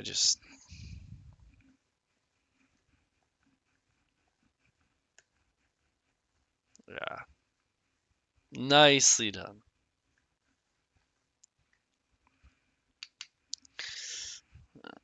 No A plus, unfortunately, it was only an A, but an A is still it's still pretty good. Still pretty good.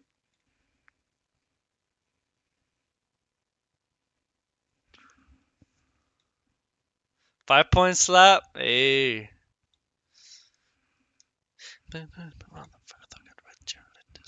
Oh, I don't know. I'm just so happy at how well I'm. You can read price with this. it's it's pretty crazy.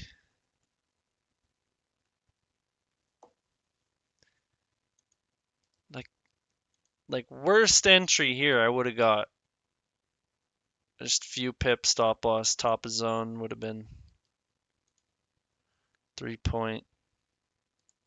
It's like you want a 3 hour trade in 3 minutes. R per minute. Imagine if that was your salary, an R per minute. Tamer, yeah.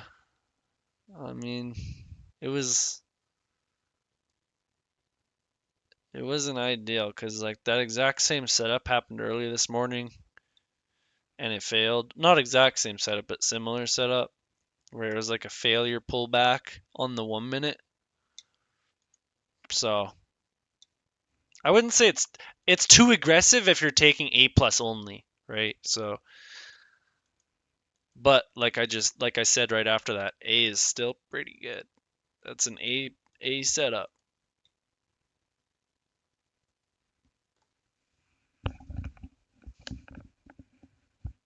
Maybe an A minus because it wasn't a protected low break on the 5 second.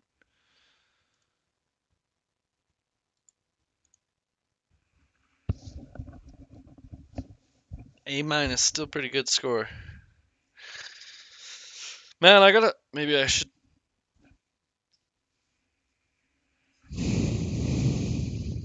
make some criteria.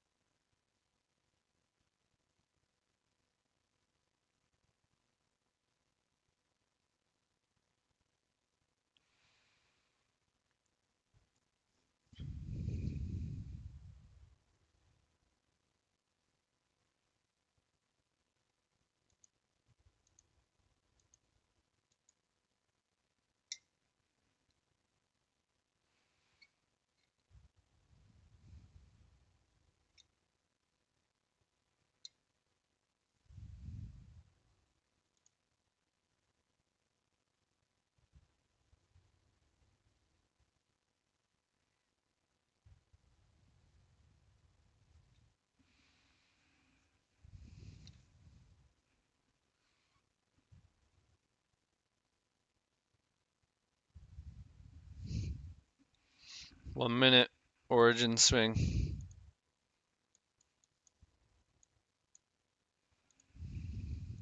The highest swing that we flipped.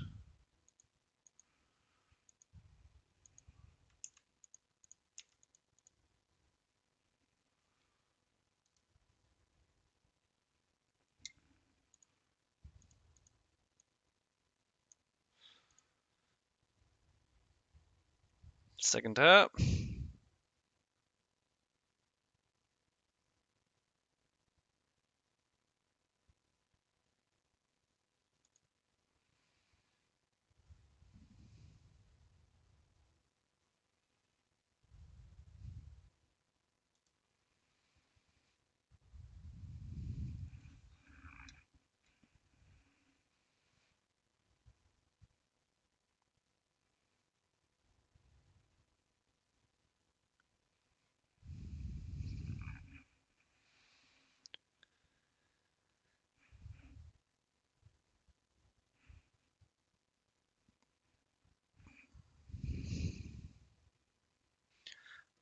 Potential double top.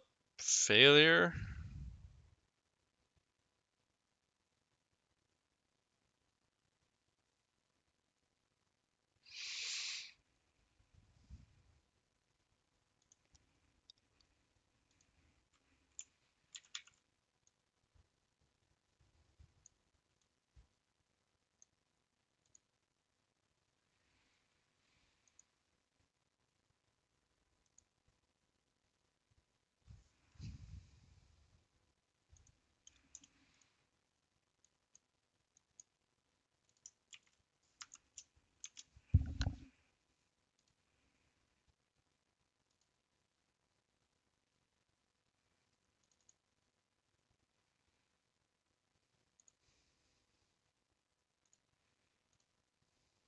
Why is it so thick?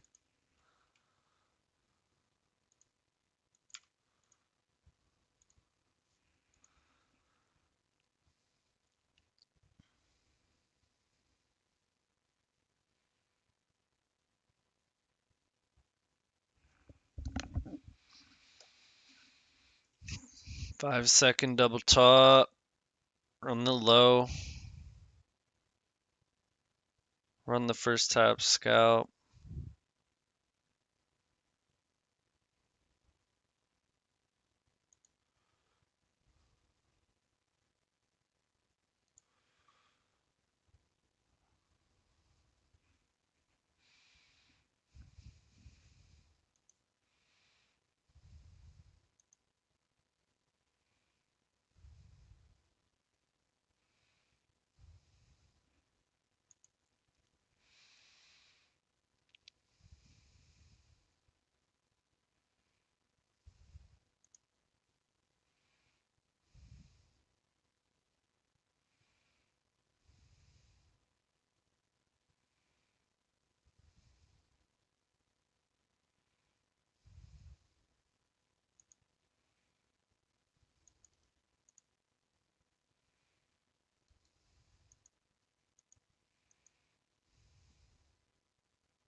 We continue off this. No, it's not a great zone.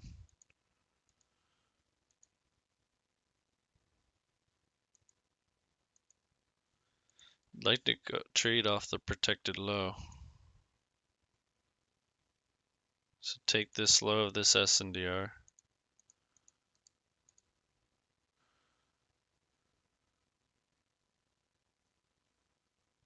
Be tapping into this bigger SNDR for breaking the high from that 630 protected high push.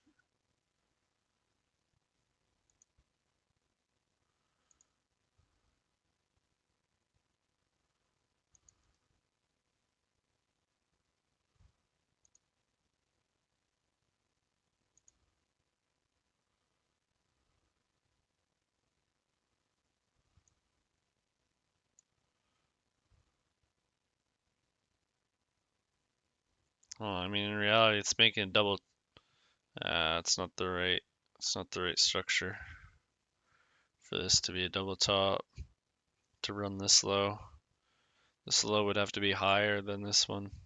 This low would be lower.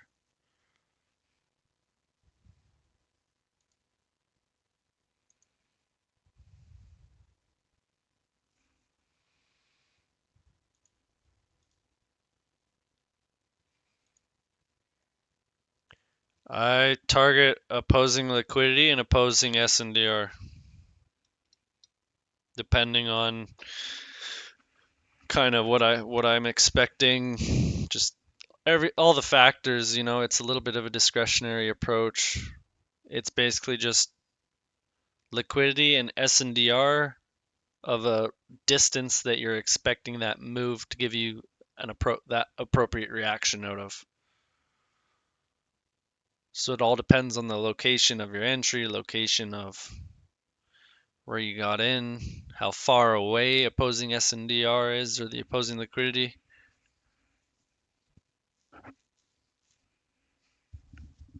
Right? If you have a strong narrative, then it's better to target liquidity.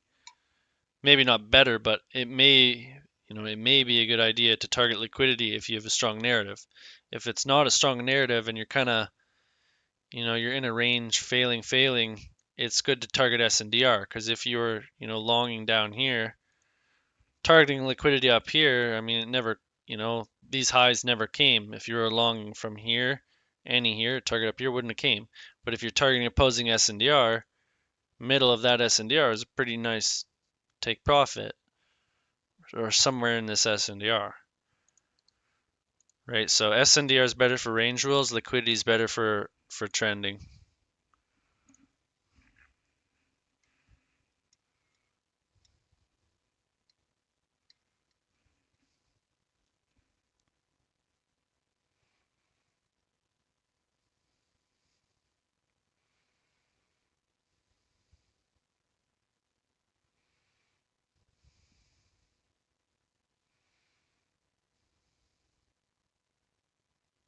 Ooh, it's actually getting sunny out? No way. Hasn't been sunny in a while.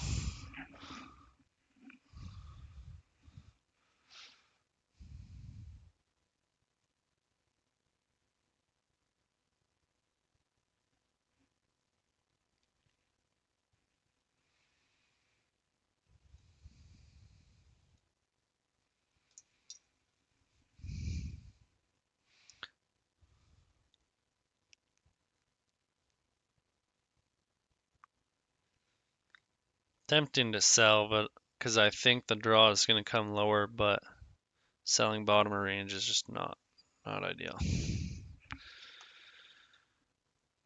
Even though I really do want it.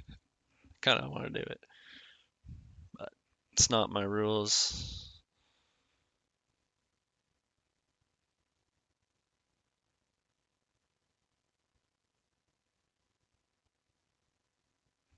But it's like a double failure. We failed to go lower, but then we failed to take the high that put in that low, right? And my my current standing with price action, when you get these patterns where you get one and then right after it turns into the opposite, do what it's currently telling you. So you could have been in there holding with a tight stop, and no, if it doesn't push through, you want to cut it pretty quick. So I could definitely have seen that been just a couple points scalp.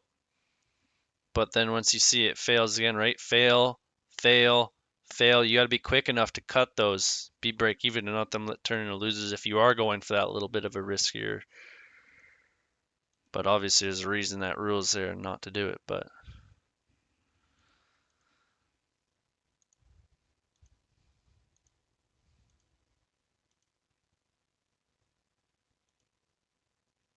I see that work a lot. But just because it works doesn't mean you should do it starting out.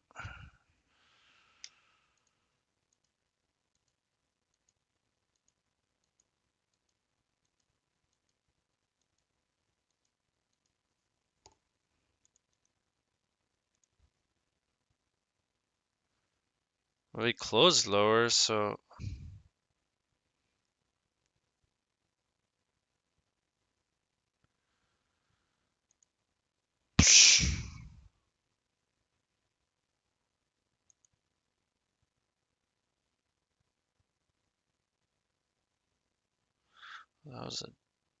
that was a quick 1-to-1.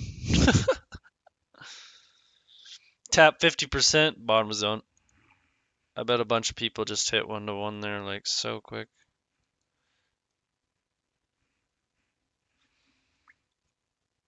I don't know. I might. Nice. Let's see. Maybe I kind of testing 1-to-ones on Forex, but not quite 1-to-1, but 1.2 R. But it's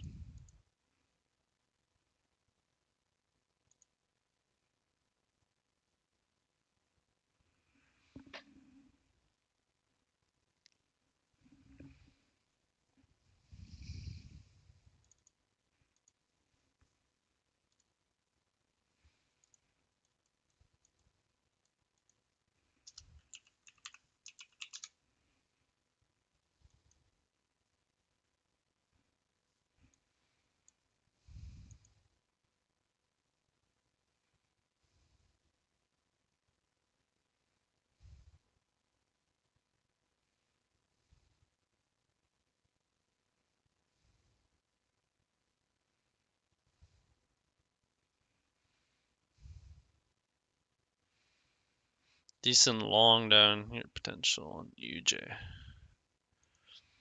Broke, tapped SNDR. That broke SNDR on the highs. Tapped 50% of it. Came up, flipped. 50% candlestick flip. Bang.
Yeah, looking pretty good.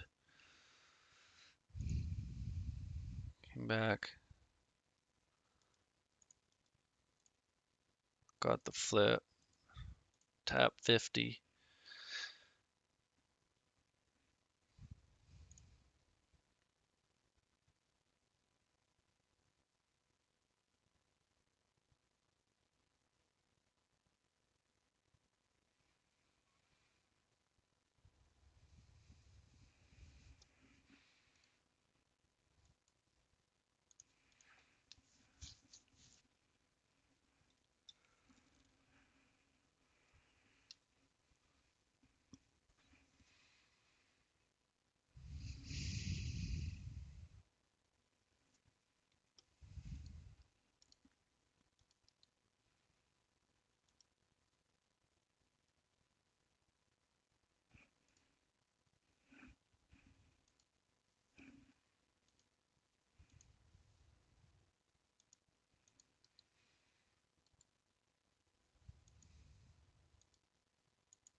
Yep, come lower, coming lower.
Got a desk riser in the mail yesterday.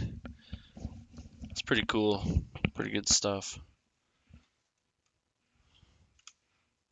Can stand now.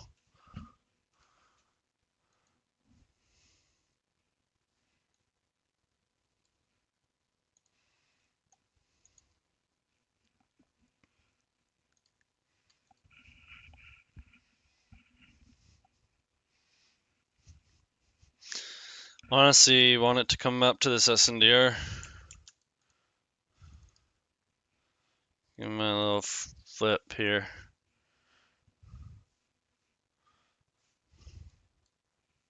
If not,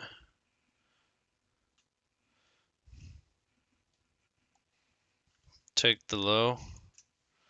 Get what we want to see in this one. If not, it's going to origin.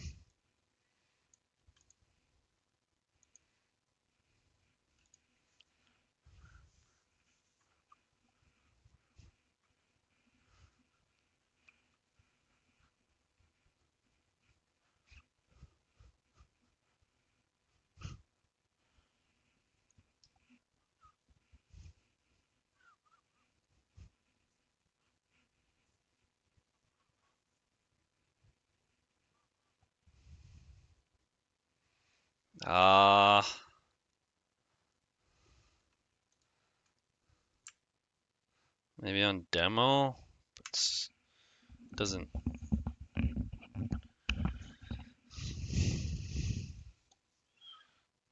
meet the rules. Not even for. What's the point of doing demo? No point.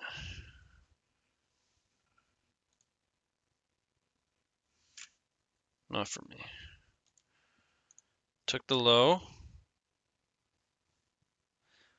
Give me the flip at the high. Flip this high, please.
We gotta flip. Are we gonna close? It would be ideal to close.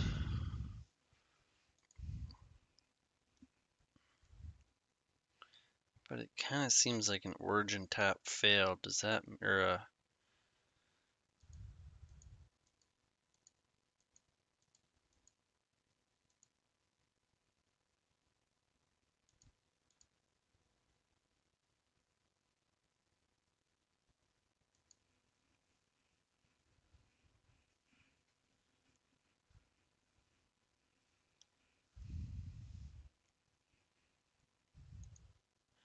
no close? Wait,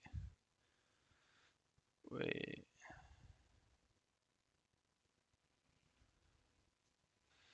It is.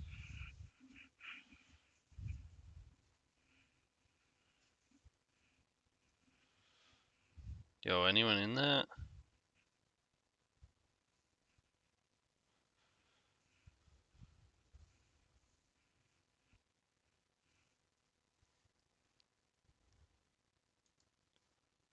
I'm actually. Ah! A tick away!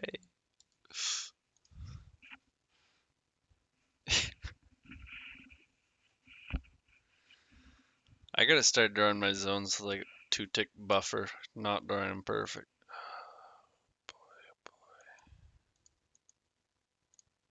I should. Why can't I see this on the Renko?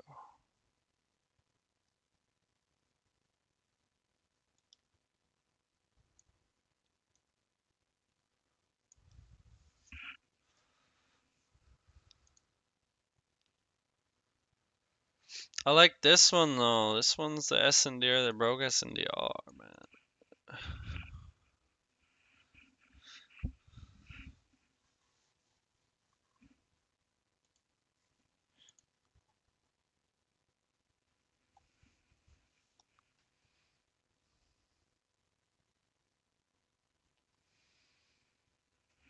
Anyone take that?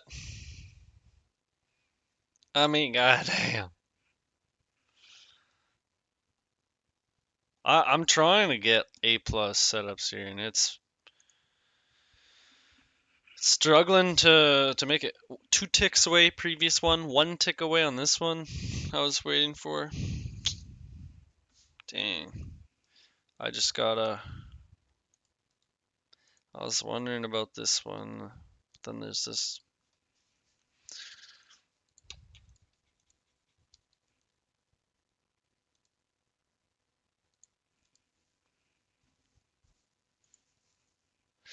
He ran here.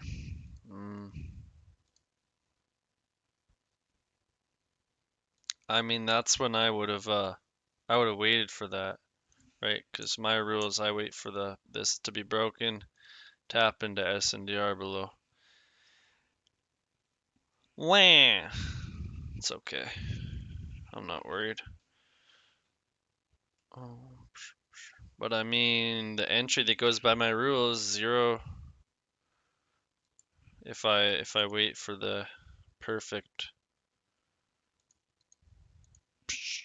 Honestly, looking at NQ, it was fine. It was MNQ got me. I got I got done by the. I'll show you what I mean. If I go to NQ,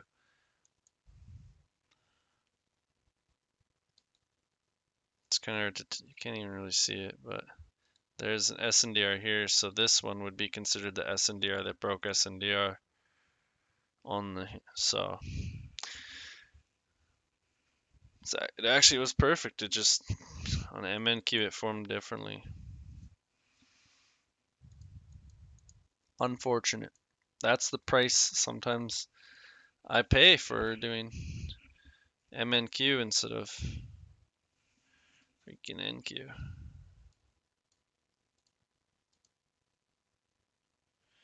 I don't know. I almost should just trade just one contract NQ. I need to build up a buffer though. It's a lot of risk.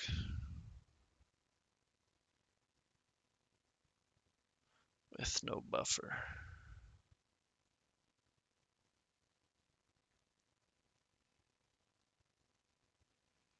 I wish overlays would work. Maybe I gotta trade off the 5-second with the overlay? Oh, that's gonna be horrible. I bet 5-second with an overlay is horrible. I bet there's no one here that can say they're using 5-second overlay with success. After 1 o'clock, I'm gonna check it out. I'll show you in like 10 or so minutes. It's so you can trade, like I could be trading right here. You see how there's a box that says instrument? You can have multiple instruments loaded. And so I could be trading a 5-second chart, but have it, or I could be trading like a MNQ. I have MNQ selected, but I'm actually looking at the NQ chart. But I bet for 5-second, it's just messed up. Like for Renkos, it the data can't compile. It tries to compile them both together, and it just gets so messed up. But like sometimes I've got it to work with like 1 minute or higher, 2000 tick on ES. Honestly, we're near a decent flip. Wait.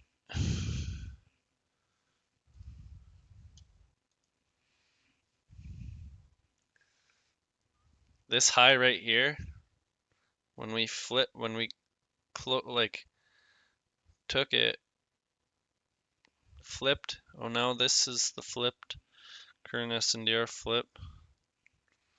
We're going yeet.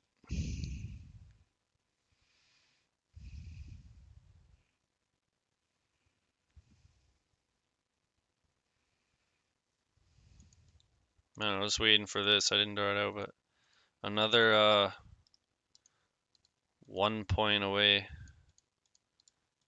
Didn't form clean enough for me.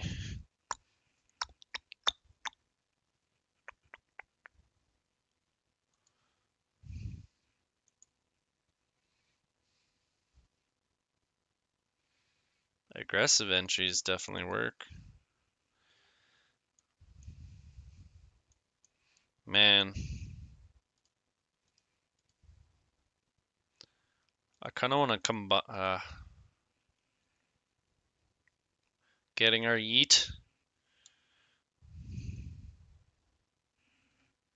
Man, these trades are working. Take highs, tap SNDR long, take new highs, SNDR flip, flip, tap into it, 2 legs down, bingo bango.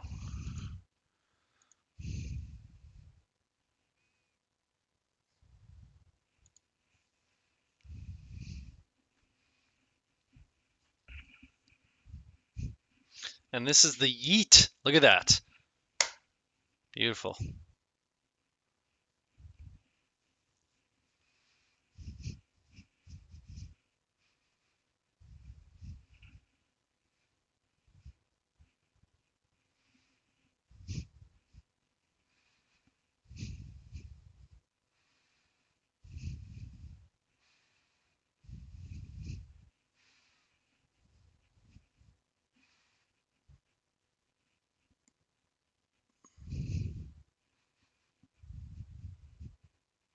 Manipulating highs. Wait, is this high a day?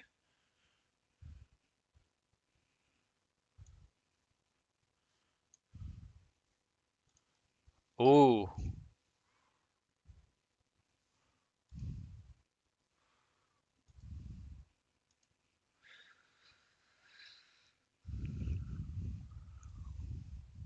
She still got juice for this liquidity up here.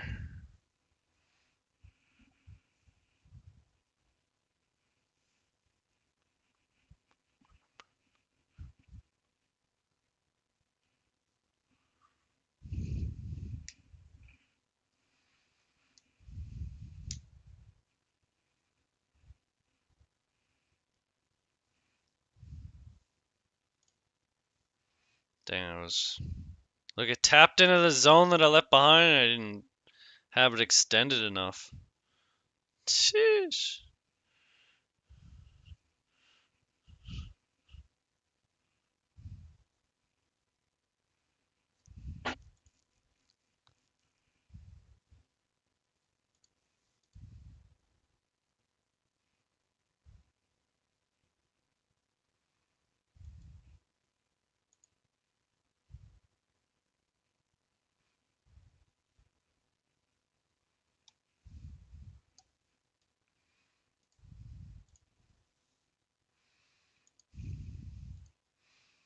It is my yeeting. It's because I have it on my chart. It says yeet on my chart. Duh. Why else?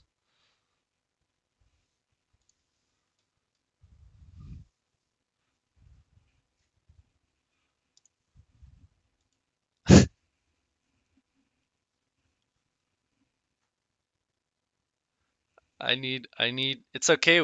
We've got something coming up right here.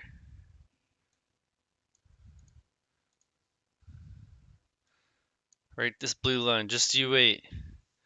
Actually, it's not even that crazy, but I'm gonna compare it with ES. Let's take a peekers.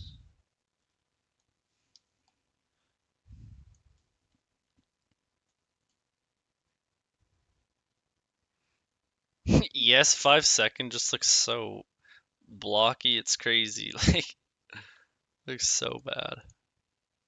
How does that have more liquidity? What the hell? It's so weird. Why does it do that? Why does ES have such a difference in size of ticks? It's kind of annoying.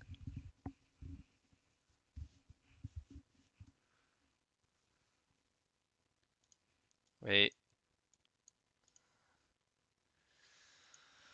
Alright, so where do we double bottom? I should have just had a 50% there.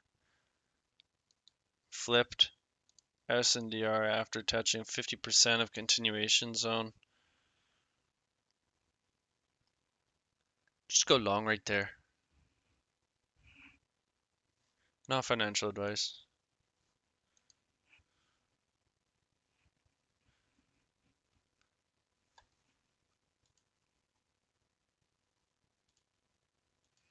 Should I trade ES as well? Almost debating it.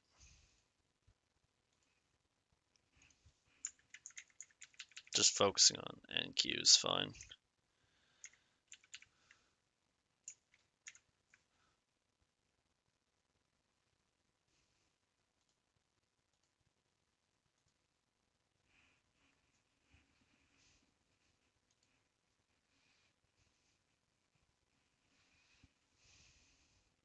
Well, what a nice yeeting that was.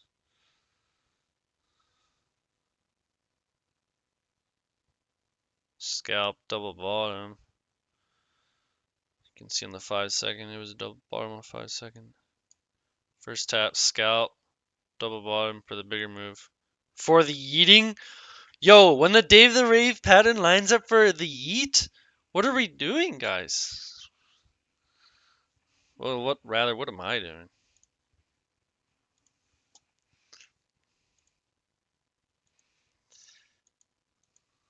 I am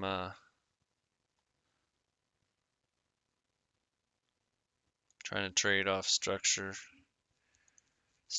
zone. It's top of this zone. Or wait, where was that? That was down there. Bottom of zone. It's not an unmitigated structural level. It's a double bottom narrative though, so it might as well be. Ah.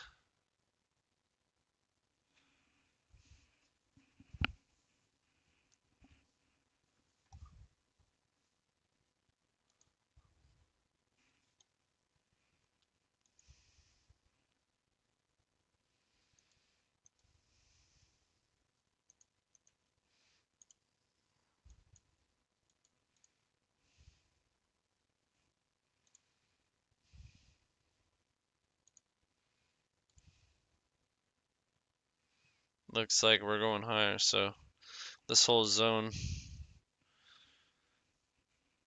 potential continuation pull back into here, but time is pretty much up. We still have the second eating right now.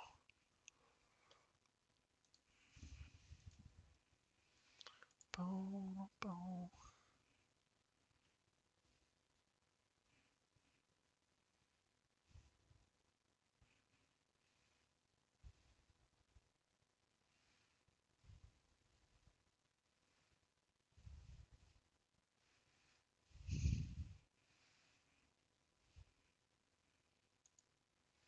What you doing, Price? What you gonna do? It looks very much like it doesn't want to do a whole lot.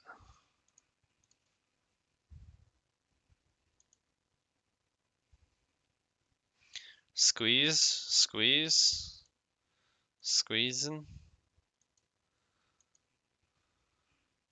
Manipulate the highs to go lower or just squeeze lower?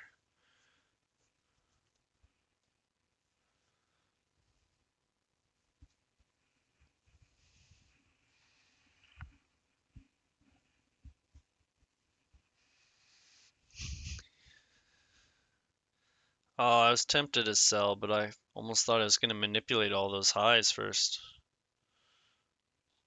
Jeez.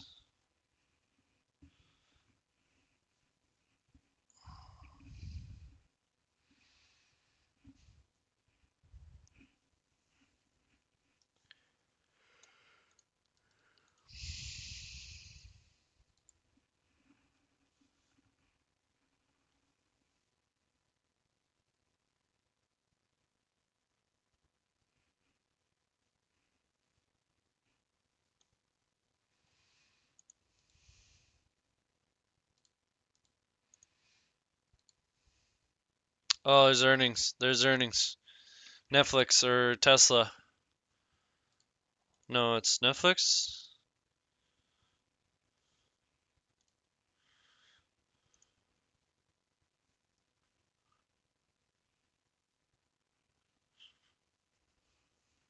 Which one is it again? Netflix. 4 p.m. Eastern Time. Pay attention to earnings, guys. They're not on news calendars, but they go yeet like they are news. You guys gotta pay attention. Pay attention. Get this website, earningswhisper.com.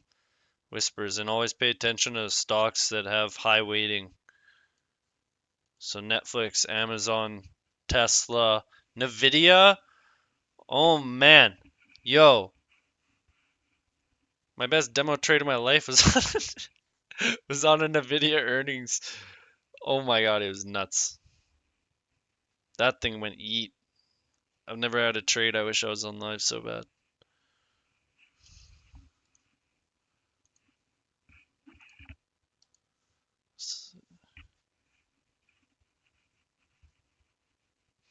Yeah, I don't recommend a trade. The earnings exactly, but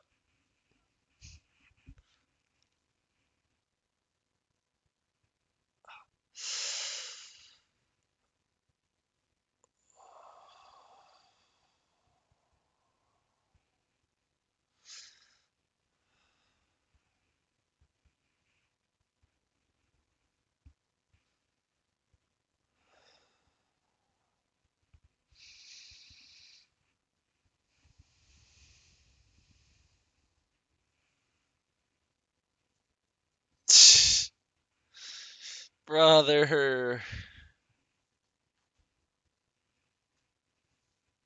dang. Look what we did when we closed up here. We came back, tapped SNDR,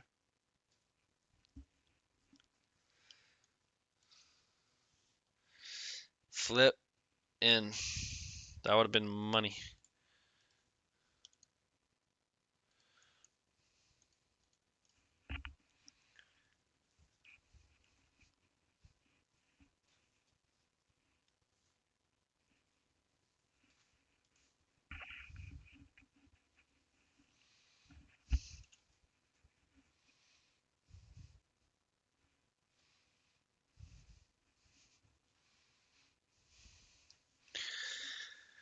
There's more in a couple minutes, but I don't know. We're gonna have it continually here for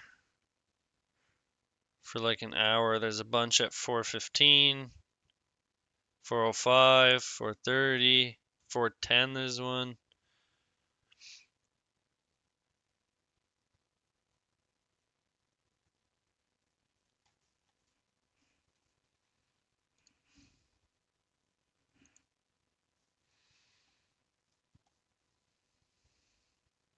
This was a true eat the second today.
Do I want to try it along?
Oh shit.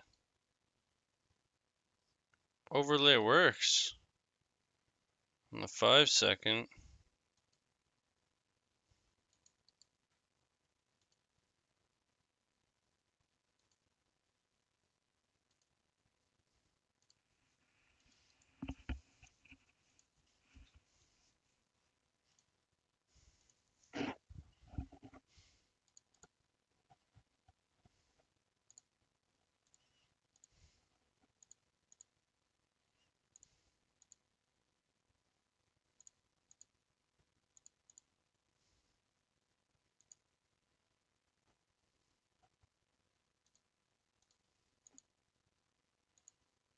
No, it's completely messed up for Renko's.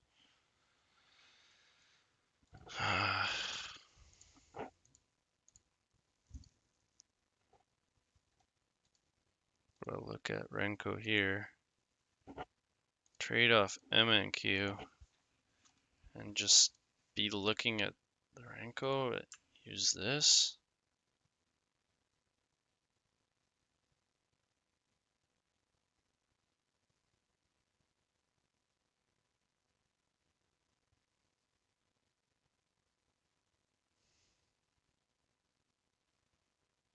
Could try it.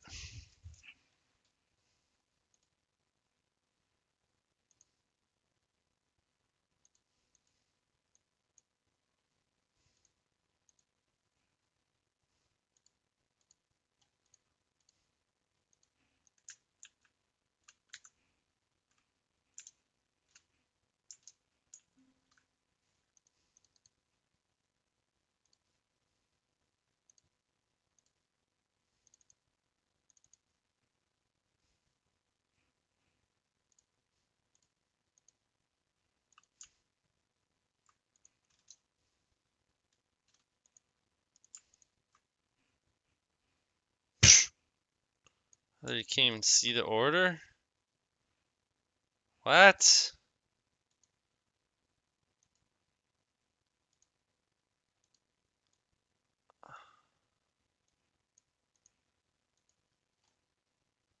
The fuck?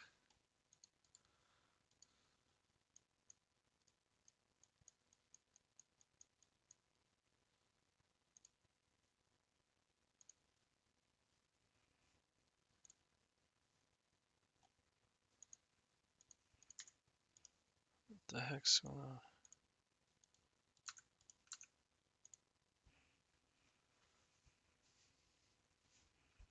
Well, I'm gonna figure that out.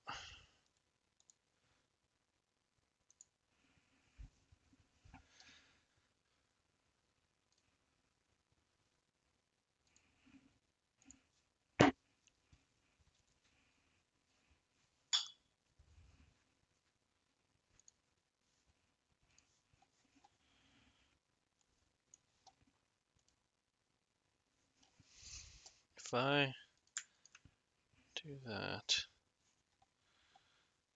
it's placing an order on NQ even though I very clearly have MNQ selected.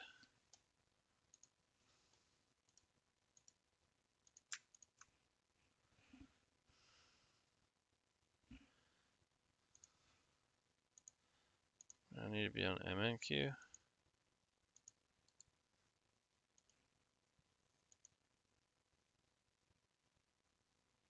Wait.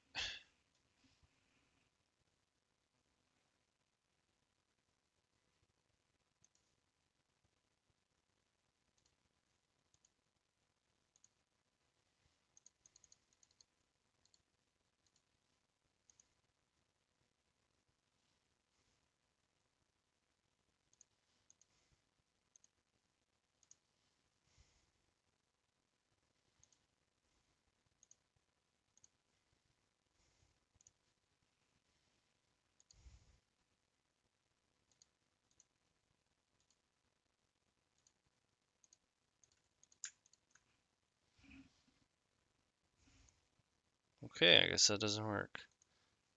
What the heck am I doing wrong?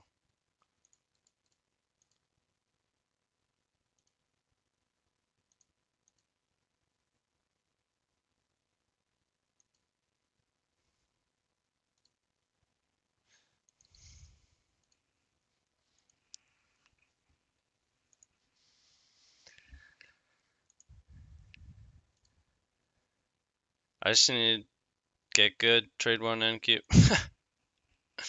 That's the solution.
Well, I mean, I wonder what kind of earnings movement's gonna happen.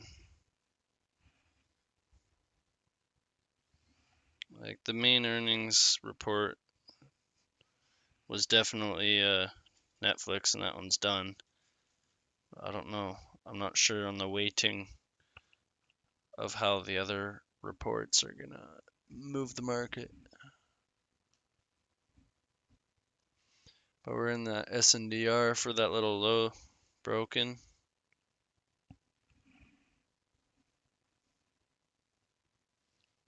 It's showing pretty bullish right now.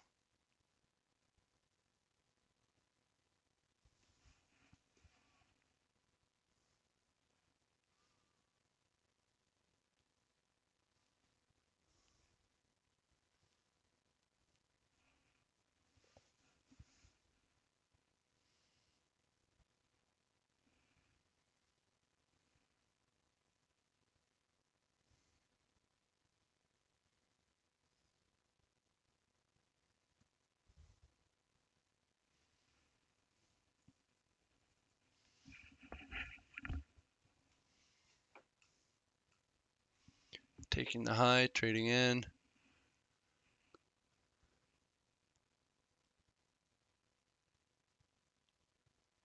This delivery is probably pushing higher because overall is bullish. One of the deeper pullbacks we've had in a while.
Michael, I was looking at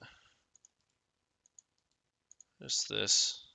We're getting that close above it now. That candle that wicked above it ended up closing above it, so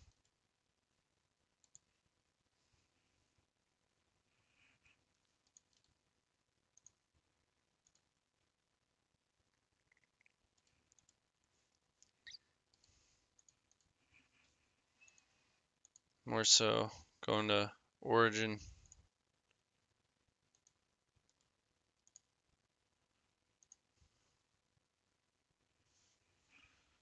Two SNDRs below and above us. Fourth swing. Yeah.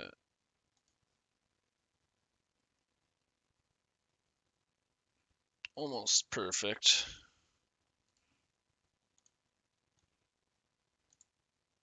Damn close.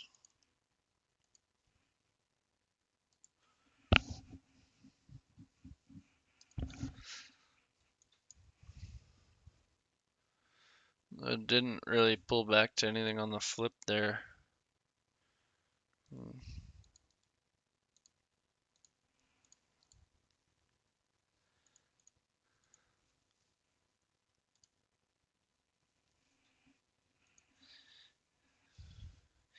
HG, I mean, I don't know what the value is going to be to you. Like, is $129 something for the membership level, like something you can afford and it not be like something that you expect to change everything. You expect to get a crazy ROI your first month, like I don't, But if you're there and you see the value and the mindset and what he can give you, it's probably worth it. But I don't know. I can't say for you if it's worth it for you. Go talk with other people, and they'll say different things. Everyone's gonna have different value equated to it.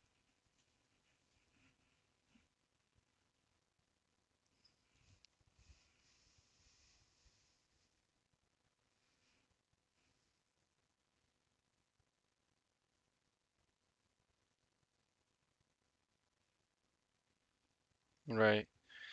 I mean, I literally see the value of this information. Like I literally see making tens of thousands, if not hundreds of thousands of dollars a day. So I mean, I say it's worth, but it's just me.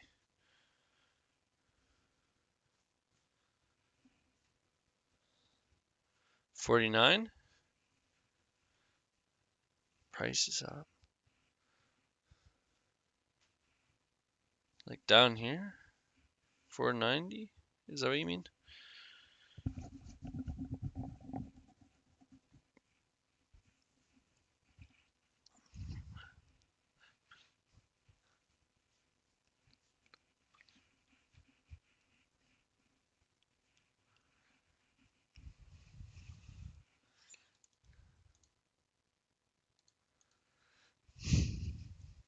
Zone to zone to zone to zone. Zone to zone. Zone to... Oh yeah, you gotta get structure. You gotta get structure right.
Yeah, definitely. I'm gonna head out here soon too.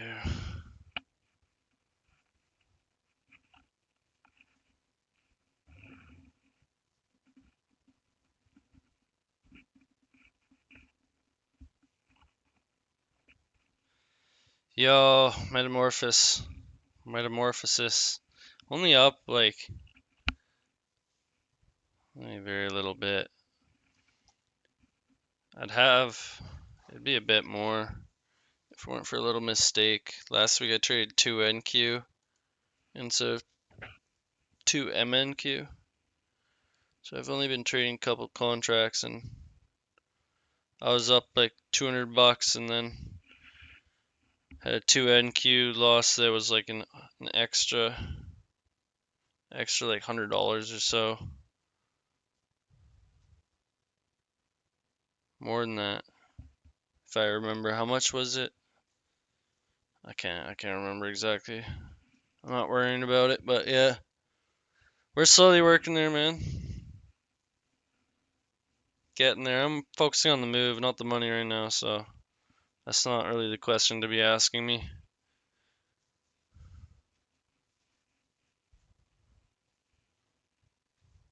Alright, guys. Yeah. Yo, you ask me that in a couple months. Yeah. Alright, boys. I'm gonna head out here. It was a good stream. Boys and girls, everyone. Well, we'll see you next time. Tomorrow at,